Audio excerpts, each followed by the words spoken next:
All right, good evening. Thank you all for being here. I want to welcome those in attendance and to those listening on the audio live stream that's been provided. My name is John Littell, and I serve as Rector of the Board of Visitors. Just from a standpoint of the room, we'd like to have more people in the room, but we are following the procedures of the university. So after you speak, if you could leave, you can, I think there's some loudspeakers outside, but you can stay, but we want to get as many people in here as possible. This is a critical time in the history of William & Mary. The COVID-19 pandemic has created a great deal of uncertainty from an education, finance, and career perspectives. We look forward to hearing from you on any university issues you want to bring to our attention. I'd like to introduce the members of the Board of Visitors who are here. On my far right is Judge Charles Poston. Next to him is Ambassador Maria Ponte, Doug Bunch, and the Secretary of the Board, Barbara Johnson. On my far left, Anthony Joseph, the Student Assembly President and Student Representative to the Board of Visitors, Lisa Rodet, and Sue Gerdelman. And joining us shortly will be the Vice Rector, Will Payne. Thanks also to everyone who helped organize this evening's session, particularly Jessica Walton, Steve Tewksbury, Chief Cheeseborough, Jeff Herrick, and many other members of their team. We are here today to hear directly from you. The affected teams and athletics in general have had a long and important history at William & Mary. We recognize the athletic and academic accomplishments of our student athletes, past and present. Your passion is important, but facts are also critical in any argument and path forward. Ad hominem attacks are unwarranted and counterproductive. And as an aside, I do want to note that someone created a fake Twitter account in my name, which was intended to inflame our community. So if you're using comments made by me, please be aware of that. There are some guidelines I want to just go over. As I said, we want to hear from as many people as possible. We're scheduled to stay here until 8 p.m., but we'll go a little bit longer if needed. To those present and those listening, if you want to send additional comments, you can do so by sending them to this address, bov@wm.edu. When you arrive, letters and numbers were handed out to those wishing to speak. I will rotate between a letter and a number to allow as many students to speak. There are 2 microphones. When I call a number to come forward and speak, I will also call out a letter and ask that person to be ready at the other microphone. This will avoid lining up at the microphones. We do want to follow our distance procedures, please. We are following a 2-minute limit. There are timers in front of the microphones, I believe, and you don't need to take all 2 minutes. And if you go over, you can leave your comments if they're in writing at the desk on your way out. And then lastly, this is not a dialogue, so you won't be hearing from us. We're here to hear from you, and we look forward to doing that. So I will start with letter A and number 1. You can go to either side. You can go over here if you want.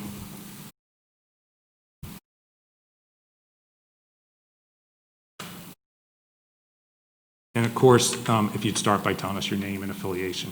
Awesome. I'm Colby Mills, and I'm a sophomore on the swim team. And I wanted to talk about how I ended up at William & Mary.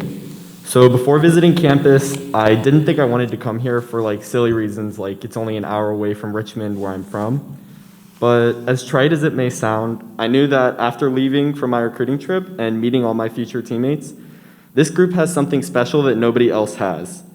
We don't have any scholarships, we don't have the nicest pool in the world, but we don't need those things.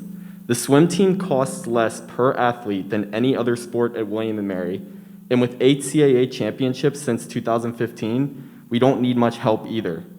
We've built our success on the back of our unassailable culture and community established by our prestigious alumni and coaches that you can see here tonight. College swimming is raced in a 25-yard pool, just like the one in the rec center we practice in every day. We need a 50-meter pool as badly as the football team needs a 200-yard field. Under their mission statement, Tribe Athletics says its vision is to be, quote, committed to student-athlete development, comprehensive excellence, and the pursuit of a championship experience for every student-athlete.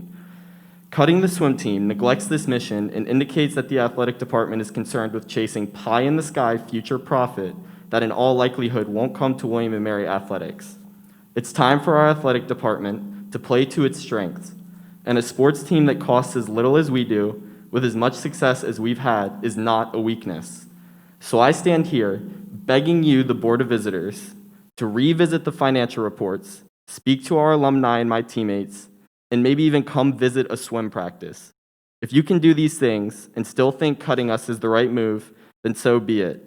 But I think you'll come to realize that cutting us was a mistake, and then realize what an opportunity you have to show grace and dignity in the face of error by reversing the cut on the swim team and saving this community. Thank you. Thank you. Pretty awesome timing.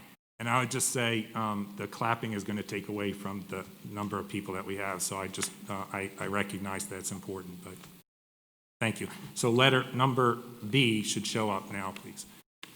Sir. Good evening. I'm Stephen Hubner, a member of the class of 1976, as is my wife Diane, and our daughter Jennifer is a double alumna. Over the past 44 years since my graduation, I've given generously of my time, talent, and treasure to the college. Diane and I are both Boyle Society and President's Council members. Most recently, since my retirement as a healthcare executive, I've been privileged to serve as a volunteer with the men's and women's track program in the capacity of life skills coach. Attending practice daily and traveling with the team, I've been there to witness the personal struggles and triumphs of these outstanding student athletes. I belonged to several organizations during my time as a student on campus, but none gave me greater pride than being a member of the men's cross country and track and field teams. Over the past 3 weeks, I've spoken to many former teammates, and each had a different story or memory. But the one common thread is that we wouldn't be where we are today, or the people we've become, without the William & Mary track and field program. We all had different reasons for being there. I was a walk-on hoping for the opportunity to be a part of something greater than I could ever achieve by myself. I learned the importance of being a good teammate both on and away from the track. My experience has prepared me as much or more than any of the courses I took in the classroom. When one of us needed help, we rallied around to support that individual. If somebody struggled with a class, there was a tutor who stepped up to help us. I learned what it meant to build relationships, and as I later experienced in the military, to leave no one behind. When Diane and I married after our graduation, it wasn't my fraternity brothers or ROTC cadets in our wedding party, it was my track teammates. Even today, I know I can reach out to any one of them and they'll be there for me. Over my 40-plus year career, I worked hard to be a good servant leader, and I came to realize the origins of what drove me were born here at William & Mary. I had great coaches in Baxter Berryhill and John Randolph who worked tirelessly with each of us to bring out the best we had. I had a captain in Ron Martin who valued everyone from the all-conference performers to the last man on the team. I had terrific teammates to include your husband, John, Sue, who believed in me when at times I didn't believe in myself. For nearly 3 years now, I've seen the same scenario play out. The names and personal stories of our athletes are all different, but the common themes are still there. I've seen who was there to pick up a teammate following a personal problem or family tragedy. I've watched as a KJ Cook took younger teammates under his wing to work with them after practice on improving their technique to help both men and, yes, women members of the program. I often tell our athletes how proud I am of the degree I earned here, but that it's like a stock certificate, only as strong as the institution that issued it. Accordingly, they have a responsibility, as do all of us, to work in our own way to make William & Mary the best it can be and keep it strong. Eliminating the men's track and field programs won't strengthen our university, it will only weaken it. I've served several organizations as a board member, and I've always taken that responsibility seriously. And as in healthcare, the first rule is do no harm. I ask you to do no harm and keep the men's track and field programs for our athletes today and those aspiring to come here in the future. Please find a way to keep a true jewel in the crown of William & Mary. Thank you. And so number 2, if you step to the microphone and go ahead. My name is Alex Lukili. I'm a junior on the track and field team, and I represent my team at the Student Athlete Advisory Council. What I say today reflects how my teammates, both men and women, feel about the decision made on September 3rd. The perfect outline for telling you how my team feels is by using this athletic department shirt that was issued to me today. The back of the shirt reads 5 values: accountability, belonging, creativity, integrity, and service. 5 reasons why we all came to William & Mary in the first place. This place is known for its rigid honor code, tight-knit community, and amazing people. 5 reasons why we now feel permanently alienated from this place we once called home. Accountability. You claim to have exhausted all possible outcomes. Why were so many key stakeholders left out of the decision-making process? Belonging. Our freshmen came to William & Mary this fall ready to join our family. Now they have to look to transfer just weeks into college. Creativity. The open letter was anything but creative. Sections of the letter were plagiarized word for word from Stanford. Why should the administration not be held up to the honor code that we take so much pride in? Integrity. Athletes were told in a 5-minute scripted Zoom meeting with 15 minutes notice that programs are being cut. How does this rolling out of the decision speak to William & Mary's character? And service. The athletic department feels that holding a listening session 20 days after the announcement is serving its athletes. It's not. Take a good look at these 5 values that the school expects athletes to advertise on their backs and ask yourself, does William & Mary's administration practice what they preach? Thank you. Pete, go ahead. Good evening. I'm Carol Evans. I'm a proud member of the class of 1964, and I'm also chair of the Old Guard Council, which is 9,000 of William & Mary alumni who have had their 50th class reunion. And among our members, we have not only retired, but those who are still very active in their professions and their careers.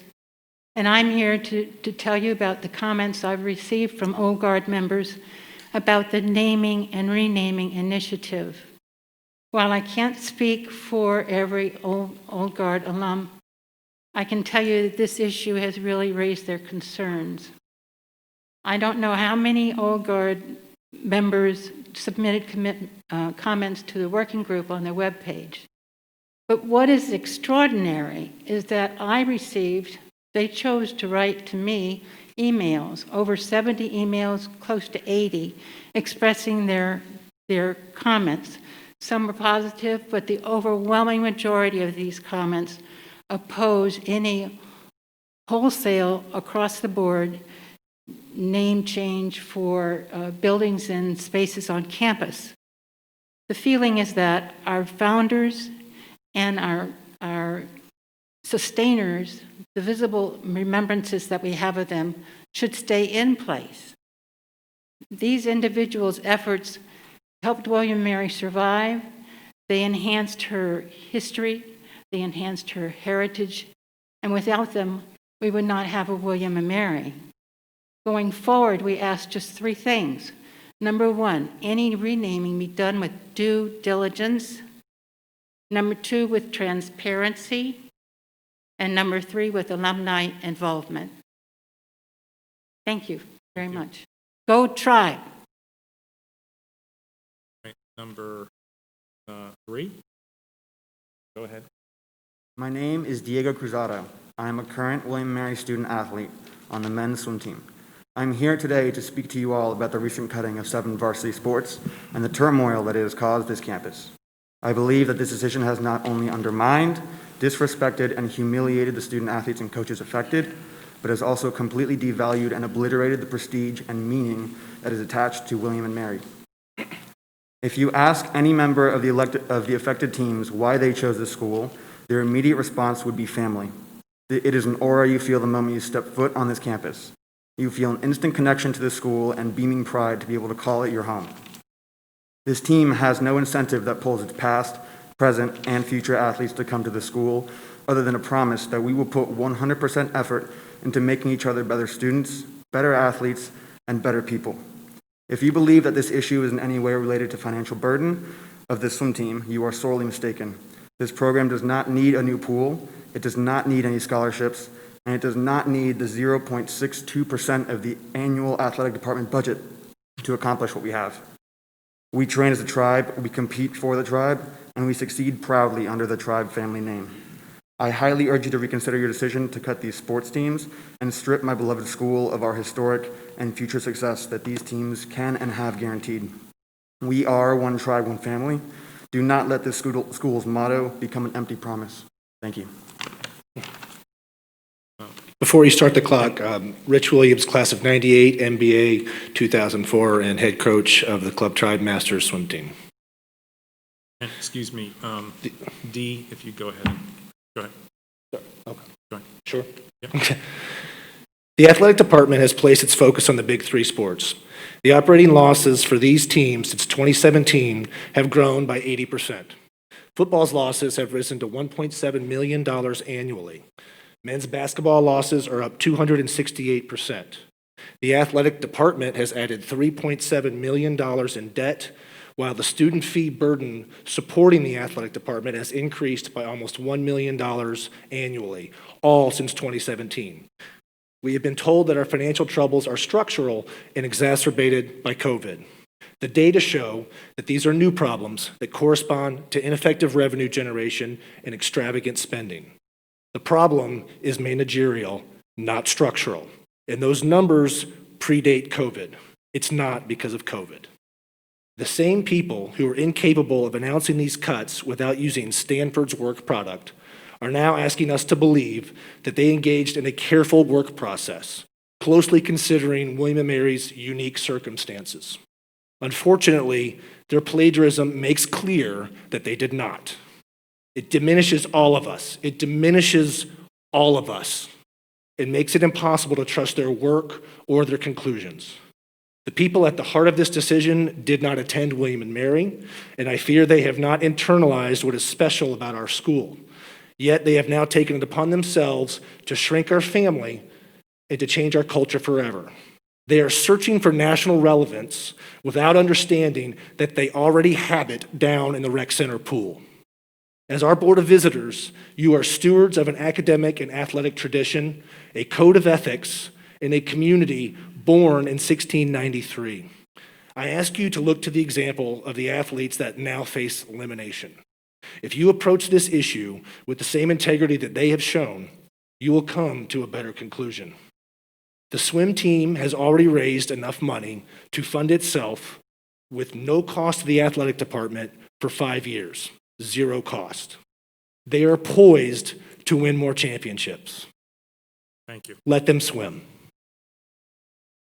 And number 4, please. Before the clock starts, I'm Rebecca Rogers, junior, swim team.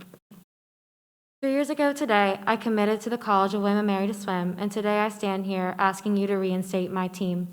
As the daughter of a proud William & Mary alum, I was taught and encouraged to follow my dreams, which fueled my passion for swimming and pursuing academic excellence. My worlds collided with the ultimate goal that guided me. I wanted to do the sport I love at the school of my dreams. I ask you to think of your kids and the dreams you encourage them to pursue, only to attain them and have them be ripped away in a call that lasted no more than 6 minutes. To me, a large part of my identity was stripped away from me with no remorse or respect. This school used to be the picture of success for me. I saw firsthand one tribe, one family through my father's experience. Now, as I stand here before you, the school's image is truly disheartening. I am just one of 118 student athletes that have spent years working to positively represent the school and its values, only to be left feeling like our passion and hard work is simply not lucrative enough. I'm sure you've heard of the impressive records that the swim team holds by now, and I ask you if these records do not prove us worthy of a varsity sport title, what does? The tribe's strategic plan so that William & Mary Athletics exceeds high ethical standards for integrity, transparency, and accountability. Was integrity upheld when we signed off on a plagiarized statement? Was there transparency when our sports were dismissed over a 6-minute call? Was accountability upheld with the persistent use of we instead of I when apologizing? These values played an intricate part in my decision to commit to William & Mary. Over these past 3 years, I've been expected to uphold these values in a classroom in the pool, yet there has not been reciprocated by our administration. How is it ethical or reasonable to fund an athlete's dream to fund another's? By cutting our teams, you spared to save little money, yet benefit from the endowments built by years of hard work and fundraising of devoted athletes and alumni. When you hear my plea, imagine I am your child or loved one. If they wanted to swim for William & Mary, you would have to tell them that their dream is unattainable, not because of their efforts or success, but because of the decisions made by the administration. Help reinstate these teams and keep children's dreams attainable. Thank you. And D, if you'd line up. Go ahead. Good evening. My name is Katie Grumman-Greer. I'm swimming alumni, class of 2000. Director Huji, President Rowe, and Rector Littell are attempting to pull all of us into a vision for William & Mary Athletics that will almost certainly fail on its own terms. They are doing so at tremendous cost to this community, and we need to find an off-ramp. Here's why. First, pursuing football glory is a fool's errand for almost every school that tries it. 98% of football programs in the FCS lose money. Simply put, the better a mid-major football team gets, the more expensive it becomes. The athletic department and the entire university feel the financial burden, with no subsequent improvement in institutional rankings. William & Mary football already racks up $1.7 million in annual losses, which will quickly balloon if we pursue Director Hugi's plan. This will become an enormous headache for you as a Board of Visitors sooner rather than later. Just ask your counterparts at JMU. Theirs is a cautionary tale, not a success story. Youth participation in football is plummeting nationwide, while participation in many other sports is skyrocketing. For example, there are more than 400,000 age group swimmers nationwide, and our subregion has become an absolute hotbed for swimming. There is extreme demand in Virginia families for college swimming opportunities, which is part of why William & Mary swimming has risen to national prominence. Second, the idea that we will boost our national profile and applicant pool by getting on TV during March Madness from time to time is, and I'm not trying to be argumentative here, kind of pathetic. It's beneath us. I never thought that I would see the day when William & Mary was trying to become the next VCU or George Mason.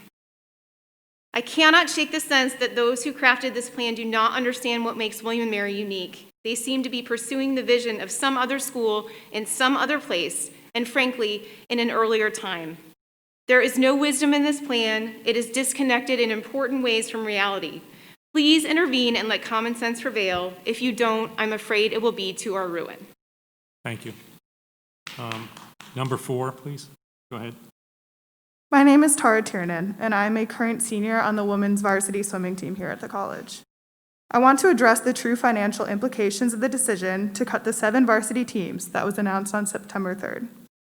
The cuts eliminate 23% of William & Mary student athletes and 30% of athletic opportunities to compete at the NCAA level, but only reduce the athletic department's costs by 10%. None of our revenue-generating sports at William & Mary are profitable, and they contribute no funding to the other 20 sports at William & Mary.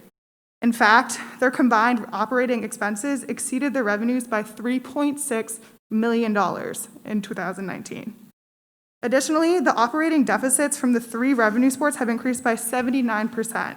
Meanwhile, for all other 20 sports combined, the operating deficits have increased by less than 6%. The total cost to operate tribe swimming, including operating expenses, coaches' salaries and benefits, and scholarship money, totals around $450,000. However, when subtracting the money that is drawn from the endowment, approximately $118,000, as well as the money spent from the annual alumni gifts, around $150,000, it leaves the total cost for the athletic department to continue the swimming program at $182,000. In conclusion, the athletic department would be saving around $284,000 when totaling the yearly endowment money and the operating costs that I previously mentioned. $284,000 amounts to less than 1%, I repeat 1%, of the operating budget of the athletic department. The athletic department claims to have cut my team for financial reasons. Yet as you can see from my above calculations, that cannot be considered a rational claim. Reinstate tribe swimming. We are worth far more than the 1% of the budget that the athletic department claims to need to save. Thank you. E, go ahead, ma'am. Hi, my name is Professor Catherine Guthrie, and I've been a faculty member at the Mason Business School for the past 15 years. In addition, I taught sports economics for several years at the University of Michigan and was a proud season ticket holder to the football games. I've served on our athletic advisory board for almost 6 years. Clearly, I value athletics both at a personal level and appreciate how it enriches our campus community. On Monday, I sent a letter to our faculty with my concerns about this decision and the lack of input faculty have had in formulating the strategic plan for athletics. I've had overwhelming support from faculty, and many hope that there will be further discussion at the next faculty assembly meeting. Faculty are concerned that there is now a fundamental shift of priorities and power from academics towards athletics. In particular, a shift of focus towards revenue-generating athletic programs could unleash a potential competition between academics and athletics for institutional funding and influence over admissions, for example. By forcing academics and athletics into direct competition rather than letting them remain synergistic activities, William & Mary's very ethos is at stake. Our leadership has not included the larger William & Mary community in these decisions. In 2006, the 27-person strategic planning committee had 7 faculty members, 3 student leaders, 3 coaches outside the big 3 sports, and the director from the rec center. That is what I call community representation. In contrast, in 2018, the 25-person committee had no students, no coaches, and only 1 faculty member. The campus community has gone from having almost 50% representation to just 4%. This is just not acceptable. Tonight, I'm appealing to you, knowing that you support William & Mary wholeheartedly, that you mean well, and that you're here for us, like tonight. Unfortunately, I fear you have supported a decision that does not reflect our community values and arguably is a poor business decision. If this was a slam dunk, few would object if this was going to bring in millions. Given my expertise in finance and sports economics, I see no such avenue here. At the very least, we should see a business case with financial projections. Until then, this is a gamble with the university's funds. I know some of you have reached out to have conversations with people, and you're beginning to question the same things we are. I hope you will continue along this path with an open mind and a willingness to seek answers. I'd be happy to work or serve on any committee. Thank you. Thank you. Number 5, go ahead. My name is Ben Skopik. I was recruited to the college to be a varsity swimmer, but needed an academic slot in order to attend. Once I got onto campus, I knew that I needed to work hard to prove myself that I belonged at this prestigious institution with a rich history of academic rigor and ethics. Long story short, I graduated magna cum laude in 3 years with a degree in physics and am currently a second-year PhD student in the Applied Science Department studying spider silk from the recluse spider here at the college. As a graduate student athlete, I've already published an article in the International Material Science Journal, the Journal of Materials. As impressive as my accolades may seem, I am not unique, and in fact, I am insignificant compared to many of my teammates. Over the decades, Tribe Swimming has produced 8 CAA Scholar Athletes of the Year, 2 of which for all CAA sports, 4 CSCAA Scholar All-Americans, 10 Phi Beta Kappa inductees, and a Rhodes Scholar. One of our swimmers is currently even the sophomore class president. Aside from individuals' achievements, Tribe Swimming has 62-time Scholar All-American teams and has consistently had a higher GPA than the rest of the athletic department and even the rest of the student body. Clearly, William & Mary Swimming has a rich history of being the epitome of the scholar athlete, scholar first. You have heard and will hear more about the financial component of the decision to cut the swim programs tonight, and if you let this decision stand, you will no longer have the nearly free publicity and accomplishments that our swim programs bring to the college. If academic achievement is still William & Mary's #1 priority, the team would have never been cut. You have the power to re-welcome these scholar athletes back into the William & Mary community. Please do so. Thank you for your attention. Thank you. Yeah, I'm sorry, were you E or F? You were E? F? Okay, so G, thank you. And I'm number 6. Okay, go ahead, thanks. My name is Kelly Creasy. I'm an alumni, an assistant swim coach, a Tribe Club executive board member, former co-chair of the Lord Botetourt Auction and Committee, and most importantly, a parent of a sophomore on the men's swim team. I have a 30-year history here at William & Mary. I was a student swimmer in '91 when swimming was cut. The administration worked with us to reinstate the programs at that time. The message was clear: raise the target amount in 5 years. The challenge was accepted, and administration, to include John Randolph and Bobby Dwyer, worked with us to raise the money. 30 years later, we're still at the rec center pool, which happens to be the newest pool in the CAA. Our men's team still has no scholarships, and our women have less than 1. However, the team is exponentially better than my time here in the early '90s. We're told that our success is not sustainable. Says who? Who in this decision-making process knows what it takes to be an elite swimmer or understands the repeatable formula that we have found at William & Mary to be successful? Quite simply, it takes water, a bathing suit, goggles, cap, passion, pride, and discipline. All of these athletes and generations before them found these things at William & Mary and more. Our financial footprint is among the smallest and delivers the best results here at William & Mary. Last October, our athletic director met with the team. She told us she was not cutting swimming at William & Mary. A few weeks later, she invited the coaching staff to Aromas to discuss our program's needs. She wanted to know what we needed to get to the next level. We certainly don't need a pool. That has been proven. We said a few scholarships would be great. William & Mary fills an important niche in Division I swimming in Virginia and nationally. We were assured that William & Mary was invested in our program at the time. Never were we given a fundraising target. Swimming was not in jeopardy, was the message that we received time and time again. Never, as a donor, Tribe Club board member, parent, or staff member, was I alerted that this might be the possible outcome. William & Mary has never been about the shiny toys or bells and whistles. This institution was built on hard work, character, relationships, especially in those in the athletic department. The foundation of my beloved alma mater has been cracked. While I hope it is not beyond repair, I will walk away permanently from this place that I have called home for 30 years. Thank you. 7, go ahead. Hello, my name is Annie Tuttle, and I'm a sophomore on the women's swim team. I'm a third-generation member of the tribe, and my family has been attending classes and/or supporting William & Mary for more than 70 years. My dad, Jonathan Tuttle, introduced me to tribe athletics. He was a high school All-American soccer player who picked William & Mary over UNC and Princeton. He's in the Tribe Athletics Hall of Fame and was a member of Phi Beta Kappa. He loved his time playing for the school and his coach, Al Albert, and his teammates remain among one of his best friends now, 30 years after he graduated. I was also a high school All-American and Scholastic All-American, and I had many terrific options available to me when I chose William & Mary. Many of my teammates and I all had great choices. We were recruited by Ivy League schools like Harvard, Dartmouth, and Cornell, mid-major universities like Georgetown and Colgate, and powerhouse Division III swimming programs with strong academics like Emory, Johns Hopkins, and Williams. To be clear, William & Mary is not competing against the other CAA schools for student athletes like us. No offense to them, but they are simply not our peer schools. We chose William & Mary over all these other great schools. We came for the excellent academics, successful Division I swimming, and a team culture that no other school can match.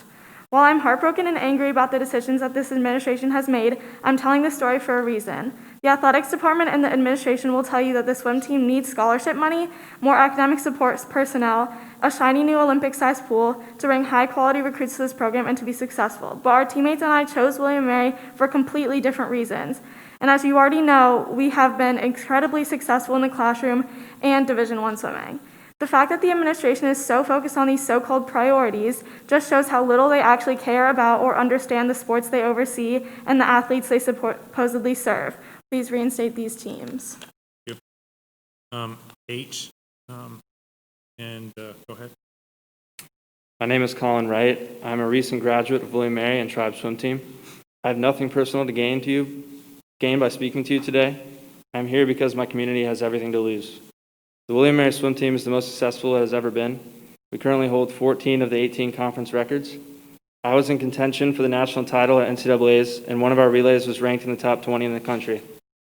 We have proudly represented William & Mary on a national level, and 5 of us will be representing the college next year at Olympic Trials, the premier competition in our sport.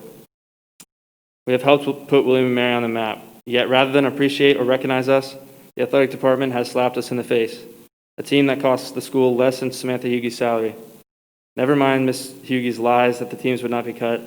Never mind the unfounded rationale that there's simply not enough money. Never mind the emotionless 6-minute Zoom call that prohibited questions and was punctuated by a plagiarized letter.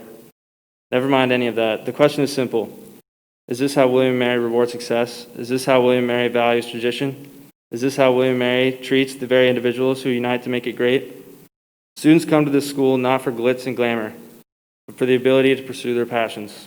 Alumni give back to the school not for pomp or ego, for the authenticity of our promise. The integrity, the values, the principles of our beloved school is at stake here. Please reverse your decision. Reinstate the 7 teams. Thank you. 8, go ahead. Hello, my name is Colin Grip. I'm a senior on the cross-country and track and field teams, and I'm from Acton, Massachusetts. This school prides itself on its history, its academics, and its integrity, but coming from New England at a high school, people don't know that. And I'd never even heard of this school until I was contacted by the track and field team. And so that's why I came here. The track team is what made me come all the way down to Virginia and build a new home here. But then before I stepped foot on campus my freshman year, the coach that recruited me decided to leave for another school. And then that January, the coach I'd worked with up to that point left as well. It was tempting to leave, and I wanted to transfer. I was facing injuries that kept me off the track for 2 years as well, and I didn't want to be here anymore. But I stayed because I found something more important than track, and it was my tribe. My teammates, my coaches, and my friends picked me up when I was down and told me that I belonged here, and this is where I was supposed to be. And I believed them because I knew they were right, and that's why I'm here today. But now the leadership of this school, the people who embody the spirit of the green and gold stronger than anyone else, are telling me that my tribe and my family isn't as important as I know it is, and that I'm not needed here, and that this school is better off without me. And that's a betrayal to everything that I was told that the tribe stands for. Thank you. Go ahead. My name is Jeff Creasy. I'm a member of the H or I if you'd line up, please. Go ahead. Sorry. My name is Jeff Creasy. I'm a member of the William & Mary class of '94 and Kelly's husband and a parent of a sophomore swimmer. And I happen to work in the corporate governance space, so I spend a lot of time helping people like you make decisions and evaluate, the right information at the right time. And Rector Littell, you said facts matter at the outset. And fundamentally, you've been provided a sanitized base of facts, which was really a superficial analysis designed to fit a consultant's narrative of what the athlete experience here should be. The job of a board is to ask the right questions and understand the cultural strengths and weaknesses of this organization you serve, and it appears you frankly abdicated your responsibility in regards to the swim team and the other 6 sports that were cut. We've been told the current success level is not sustainable, and this belies a fundamental misunderstanding of the perfect educational and swimming market niche that William & Mary occupies. I don't necessarily fault the BOV for not understanding this nuance. You're not swimmers, you're not swim coaches, but you didn't consult the people that do know. Swimming should have been recognized and embraced as a unique and enduring strength of this university. What I ask for now is a real dialogue in which knowledgeable members of the William & Mary collegiate and national swimming landscape may present the case for this program in a thoughtful and nuanced way, rather than the superficial and misleading data on which you've based your current decision. Thank you. Thank you. 9. Go ahead. Hi, my name is Lauren Finikiotis. I'm a senior on the cross country and track team, and I'm a finance and mathematics major. Through the recruiting process, I had the option to attend multiple Power 5 schools. I could have bled blue and white attending Penn State football games or enjoyed the athlete-only dining hall at Syracuse University, but I chose to be part of this tribe. Walking through Zabel Stadium as a senior in high school gave me chills. This was the place for me, not because of the glamour associated with collegiate athletics, but because of the sense of pride, the sense of community, the sense of family. Today marks the very first day I raced in a William & Mary uniform. Looking at pictures, I had the biggest smile on my face, knowing that I was part of something bigger than myself. But today, wearing William & Mary across my chest doesn't feel right. Correct me if I'm wrong, but the mission of Title IX is to create equal opportunities for women, not take them away. Using that very law as an excuse to cut the men's track program, knowing that it will negatively impact the women's team, is contradictory and deplorable. William & Mary track and field is not separated by gender, but rather brought together by the love of the sport and the love of the tribe. Success of the women's program is directly linked to our men. In 2019 and in 2020, NCAA schools who only sponsor women's track and field finished in the bottom 40% of their conferences. This decision will make recruiting high-caliber athletes and coaches next to impossible. Through this decision, William & Mary is telling their female athletes that they are only a number and a tick on a balance sheet. At the end of the day, William & Mary advertises how liberal arts enables students to think outside the box.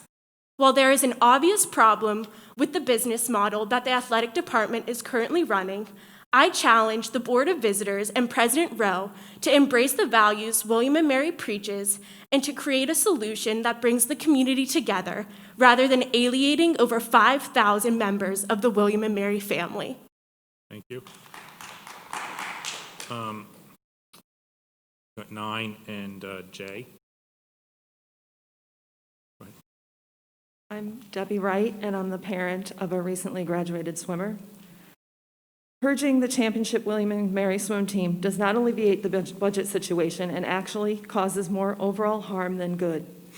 The Tribe men's and women's swim team earned 8 CAA championship titles in the last 6 years.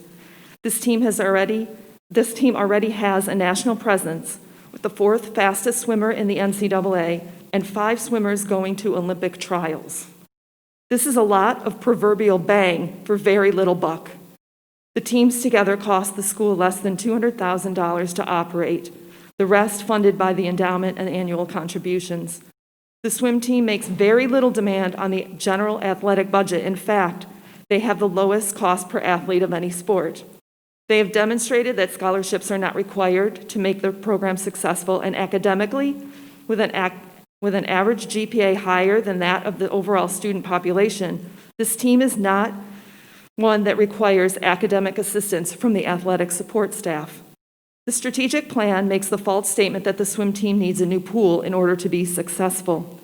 The team has proven this wrong with their numerous accomplishments in the current pool. This pool was upgraded 3 years ago and will be viable for decades to come. To be clear, this team does not need a new facility. So, from a monetary standpoint, it makes no sense to cut this team. Yet, correcting the budget deficit is the reason we have been given. This justification does not hold up. Many supporters are already working to find positive solutions that will allow the swim team to continue. In the interest of the William & Mary community, I urge you to engage in this conversation, find a solution, and reverse this terrible decision. Thank you. Thank you. Number 10, go ahead. Hi, my name is Matt Frame, and I'm a senior on both the men's cross country and track and field teams. Tonight, I just wanted to say what Tribe family has meant to me. I wasn't recruited here. I came to the school purely based off academic reasons and wanted to try and work my way onto the team in order to achieve athletic success while I've been here. It took me 2 years to finally walk onto the team, and throughout that whole time, I wanted to give up. The struggle was just too much to bear sometimes. And the only reason I kept continuing on was because of the teammates I now have today. They were the people that told me to continue to push forward and stay on that grind and everything. And the only reason I'm where I am today is because of the relationships I built with them and the community that I've found and the strength that I've had and drawn from all of them. I wanted to come back to the school for the next 2 years and compete and become a master's student here. And I no longer know if I want to come back. I really just wanted to give back to the program everything that they've given to me. But with the decision to take away men's track and field, I no longer think that I have the opportunity to do that and give back to the community what they have been able to give to me. So tonight I just strongly urge you to consider to reinstate the 7 sports and just save the 7 tribe. Thank you. Thank you. Kay, go ahead, sir. Before you start the clock, my name is Phil Bardo. I graduated in May, and I swam on William & Mary. I'm speaking to you today not to dispute the financial hardships of COVID-19, but to show per the data that cutting swimming is not the answer. By cutting swimming, the athletic department only saves $182,000. With the total athletic budget being $30 million, tribe swimming was cut for a savings of less than 1%. Let me repeat that, less than 1%. That's such a small investment for 2 teams and a total of 50 students that quote-unquote boldly pursue excellence. The financial performance of the athletic department under Samantha Hugie can be described as abysmal at best and destructive at its worst. While the new strategic plan focuses on capitalizing on basketball and football potential revenue, their combined operating expenses exceeded their revenue by $3.5 million. Not only that, but their expenses have increased 9%, revenues decreasing 7%, and contributions declining by 30%. This is not a path to financial recognition and glory, but a path to financial ruin. It doesn't take an expert to realize that saving $182,000 is merely a drop in the bucket. With an enrollment of 6,200 students, is it even realistic or desirable for William & Mary to pursue basketball and football glory? Even when JMU won the FCS football championships, their program lost $5 million that year. And now their athletic department is $30 million in debt. Is this the vision we're chasing? The Olympic sports succeed and thrive in every possible way. We do it with minimal financial investment, so why are we abandoning them? There are many different ways for the athletic department to become financially sound. I urge you to reconsider this decision. We've raised over $1 million since September 3rd. We can be the solution. Save the 7, bring back tribe swimming. Thank you. Thank you. Number 11. Hi, my name is Jack Mackey. I'm a senior on the men's cross country and track and field teams, and I'm a double major in English and gender, sexuality, and women's studies. William & Mary Athletics proclaims to boldly pursue excellence through the core values of accountability, belonging, creativity, integrity, and service. The department's decision to cut 7 varsity athletic teams 3 weeks ago falls egregiously short of these values. There was no integrity behind the decision to inform the 118 student athletes and 13 coaches affected by the decision through a Zoom call that lasted a little more than 5 minutes for each team. Nor was there anyone the department's written statement on the matter openly plagiarized sections of a similar announcement made by Stanford University over the summer. No creativity seems to have been deployed in order to accommodate for the relatively low costs incurred by these 7 teams.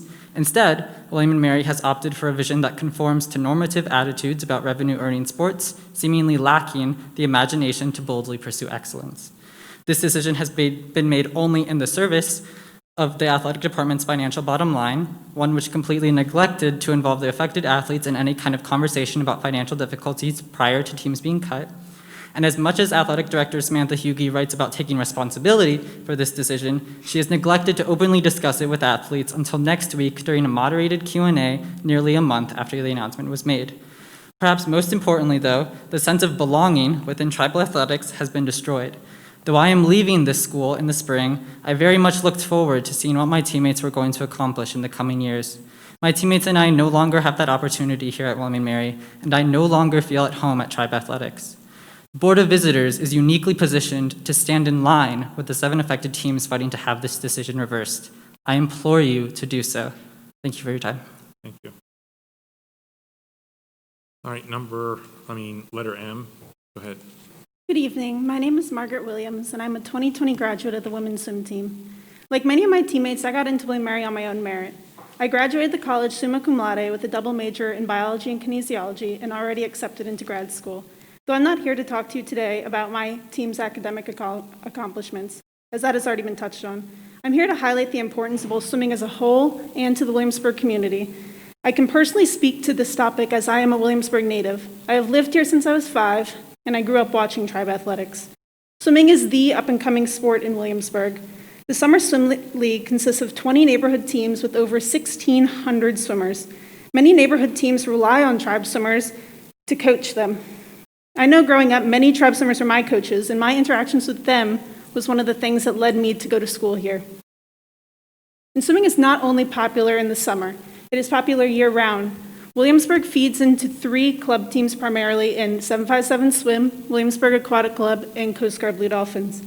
These teams produce many athletes that go on to continue their careers with the tribe. In my 4 years alone, 10 people I swam with, including the infamous Colin Wright, were from just these 3 club teams. And that number grows tremendously when you just add in the rest of Hampton Roads. Unfortunately, I'm limited to just 2 minutes to talk to you today, but my hope in my brief statement you gain an understanding of how important tribe swimming is to the Williamsburg community. This decision impacts more than the 118 students that were cut on September 3rd. So please, give the little swimmers of Williamsburg athletes to look up to and reinstate tribe swimming.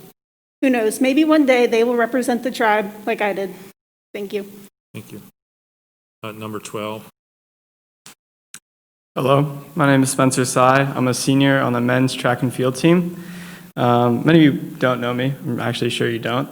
But I'm originally from Eugene, Oregon. And if you follow track and field, you know that Eugene is Tracktown, USA. I was raised in a culture that embraced sports at its peak, not one that throws it away at the first chance it gets. When I committed here, I felt that I joined a group of hardworking, driven individuals that held their moral and ethical standards above all else. And to be clear, I'm talking about my teammates and coaches. Everyone here was welcoming me, and I was proud to represent this institution. It was a community that was very similar to the one that I had back home. Tribe Athletics likes to say, one tribe, one family. This asks us to consider one another as family. I ask you, Does cutting 7 programs, accounting for nearly 25% of the student athletes here, seem like a familial decision? Does a family ignore a network of thousands of alumni capable of raising funds to save the program? I'm not sure it does. I am sure, however, that your decision process ignored this possibility. Track and field means more than putting times on the board or winning titles. Track is family. It's my family. Tearing this family apart causes heartache felt throughout generations before me and, quite frankly, before you. In my time here alone, track and field has produced multiple CAA champions and NCAA All-Americans. We have not let you down. We, the athletes, the coaches, and the parents in this room are the ones that have been let down. Thank you. Ann, go ahead. Good evening. My name is Karen Barber, and I'm a community member. I moved here 10 years ago when my husband took a job in the School of Education as a faculty member, and I too teach in the School of Ed. What I want to talk to you about is my 2 children who have had outstanding mentors from the varsity swimmers and the varsity gymnast. We swim on local swim teams in the summer, and their coaches are those varsity athletes. But that's not just during summer swim. Then we transition in the winter, and we go to the rec center. And I can think of my 6-year-old son who waits to get in that pool, and the varsity swimmers go out. He sees that coach that he had in the summer, who gives him a high five and tells him to pursue his dreams. That's not just a one-season thing or over the winter. The relationships that I've got to have as a faculty member with the varsity swimmers continue on year after year. We've watched these swimmers blossom, graduate, become teachers, and continue to reach out to our swimmers. I also have a story I'd like to tell you about my son who's a gymnast. My family, my husband leads study abroads for William & Mary, and we often take student athletes in the summer months. One of the trips is on the Camino in Santiago, Spain. And my son met a varsity gymnast, Colin, who talked to him about what is it like to become a gymnast. And Charlie, who was 7 at the time, said, I want to join a local team. Now he sees Colin and these other varsity gymnasts, and those are his coaches. So what I want to tell you is that my story, which is 2 children who have mentors that are swimmers and gymnasts, is the story of thousands of families. And so it's going to be a huge loss for this community because these athletes are going to choose to go to other schools and we won't have those mentors. So please reconsider. Gymnastics and swimmers have been outstanding mentors throughout this community. Thank you so much. Thank you. Number 13. Hello, my name is Flynn Creasy, and I'm a sophomore on the swim team. While only a sophomore, I have been immersed into the culture and family of tribe swimming for the past 6 years. But I would also like to thank you all for allowing us to present our case tonight. I am speaking here today to address a problem that has happened twice in my family's history. My mother and father are both William & Mary graduates of the class of '94, and my mother was a member of the swim team from '90 to '94. My mother, Kelly Creasy, experienced this very situation in '91 when the swim team was first cut. During the '91 campaign to reinstate the program, the swim team was given a financial goal to meet to fully bring back the program. This time, we were not given a financial mark. Instead, we were given a pitiful 6-minute scripted Zoom call that was given on 3 separate occasions. On top of that, we have seen upper administration openly plagiarize documentation from other universities. I ask, what is William & Mary's honor code and core values if that is the low standard the admin holds itself to? The honor code is displayed in every classroom on campus. I pledge on my honor not to lie, cheat, or steal, either in my academic or personal life. This statement has been completely ignored by Ms. Hughey and President Rowe. We were lied to our faces in a meeting with Ms. Hughey about the future of tribe swimming after the emergence of the 5-year plan. We were told we would not be cut, yet here we are. As I leave this mic, I ask you to consider the true values that lie within our university, to measure the honor and validity of the code that makes us who we are, and respectfully reinstate the 7 teams that we decided to get rid of on September 3rd. Thank you. Letter O. Go ahead. Good evening. My name is Linnanne Stensland, and my 9-year-old son, Chris, is a level 7 gymnast at Williamsburg Gymnastics, where he has taken classes since he was 4 years old. The William & Mary men's gymnastics team has made a significant impact on him, as many of them have been his coaches over the last 5 years. They have been such an inspiration to him in so many ways. To him, those gymnasts are rock stars. He has looked up to them and admired them all these years, and we feel that is a big reason that Chris is where he is today as a competitive gymnast. He spends countless hours at the gym, hoping to one day become a college gymnast, following in the footsteps of his heroes at William & Mary. These athletes are in the height of their athletic career, and watching them live and at practice and in meets perform the very skills that our boys are striving so hard to achieve is truly awe-inspiring. Far more tangible than watching gymnastics on TV, but it is so much more than that. These gymnasts have been their coaches, meet judges, emotional support system, and overall role models. The program costs so little to run, and these athletes give back so much to our community, inspiring our kids to reach for the stars, to be successful athletically and academically, building integrity, developing character, and motivating them to become future leaders in their own communities one day. The embodiment of Pay It Forward. The William & Mary men's gymnastics team helped us put together a very special Christmas gift for Chris 2 years ago. They provided me with a picture, which I had blown up onto a poster, and all of the men's team signed it. I had it framed, and we gave it to him for Christmas, and he still says that today that is the very best Christmas gift he has ever received. He has it on his wall. He looks at it every night before he goes to bed, and he looks at those heroes, hoping that one day he will be on one of those college posters, possibly inspiring some other future generation of gymnasts. So I plead with you, please reconsider your decision and really think about the big picture here.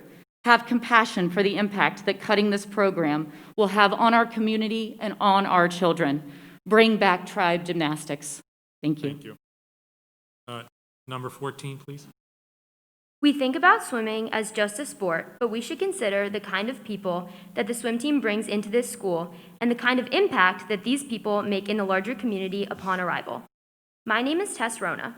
I am a senior on the swim team and the director of the largest nonprofit organization on this campus, Camp Kesem. Camp Kesem is a national organization driven by college students that supports kids through and beyond their parents' cancer. We are mainly known for the free week-long summer camps for which we fundraise and plan for throughout the year. William & Mary's chapter of Kesem is one of the most successful of the 130 chapters across the country. Every day we support 140 campers and their families. Last year, our chapter raised over $55,000 just on Giving Tuesday, and throughout the year we raise and manage a $115,000 budget. As director, I manage an executive board of 18 coordinators and 100 counselors all year round.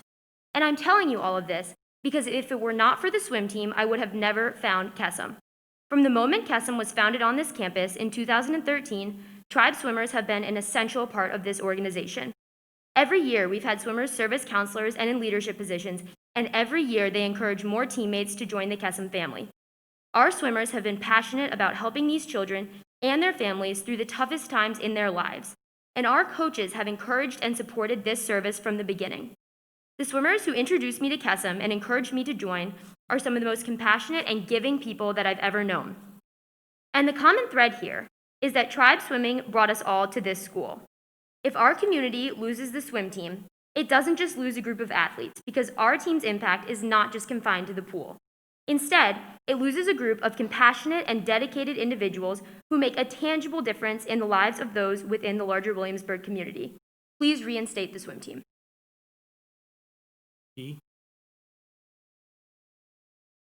Hi, I'm Janet Lawson, class of 1986, and a 4-year William & Mary gymnastic team member.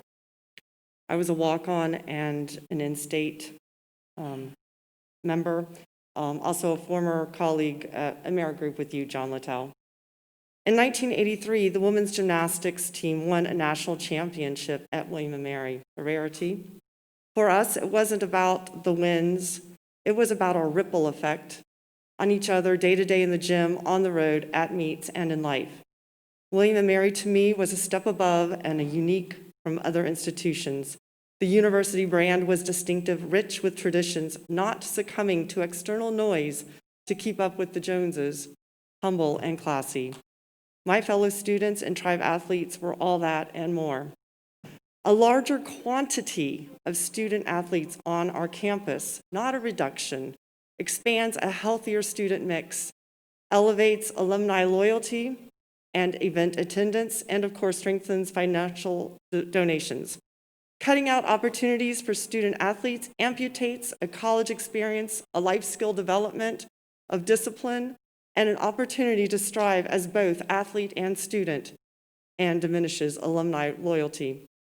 Our small gymnastics team survived and flourished despite minimal funding. Our rich connections and rituals in and out of the gym, overcoming challenges, traveling, sweating together, is the best experience of my life.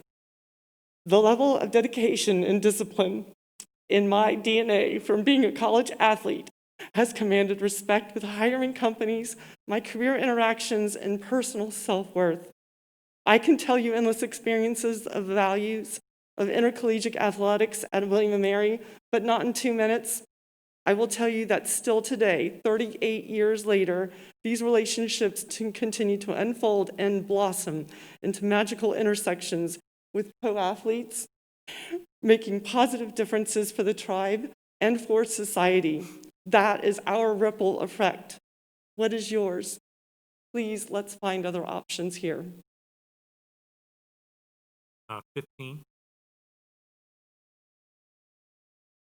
Hi, my name is Zina Zolszewski. I'm a junior and a current member of the varsity swim team. In just 2 weeks, I have lost a great deal of respect for an institution that I have proudly represented for the past 2 years. In both October and as recently as this past June, we were promised that our swim team was in no danger of being cut.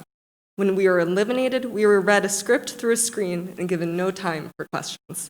This was done after fall 2020 tuition payments, not allowing us the option to transfer. I'm not here on an athletic scholarship, and I did not come here to train at a state-of-the-art facility. I came to this school to compete on a team with national level recognition that has taken pride in proving time and time again that it is possible to achieve at the highest level in our sport with limited funds. Last summer, I watched 5 of my teammates qualify for Olympic trials. This past February, I watched one of my teammates swim the 4th fastest 50 freestyle in the country. Later that day, I watched our men's relay swim a time that ranked them in the top 20 in the United States. I live with 3 other swimmers.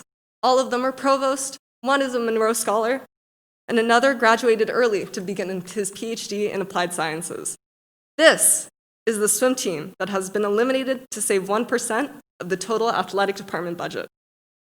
Tribe swimming is proof that the success of a program is not determined by a new natatorium or by unlimited funds, but by an unrelenting team culture.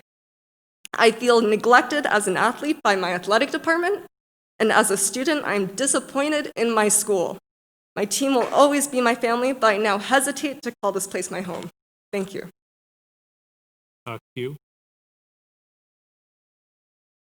Hello, Board of Visitors. My name is Christina Skopik, and I'm the parent of a current William & Mary PhD student who is a recent graduate of the men's swim team. First off, I wanted to thank you for your willingness to listen and learn tonight.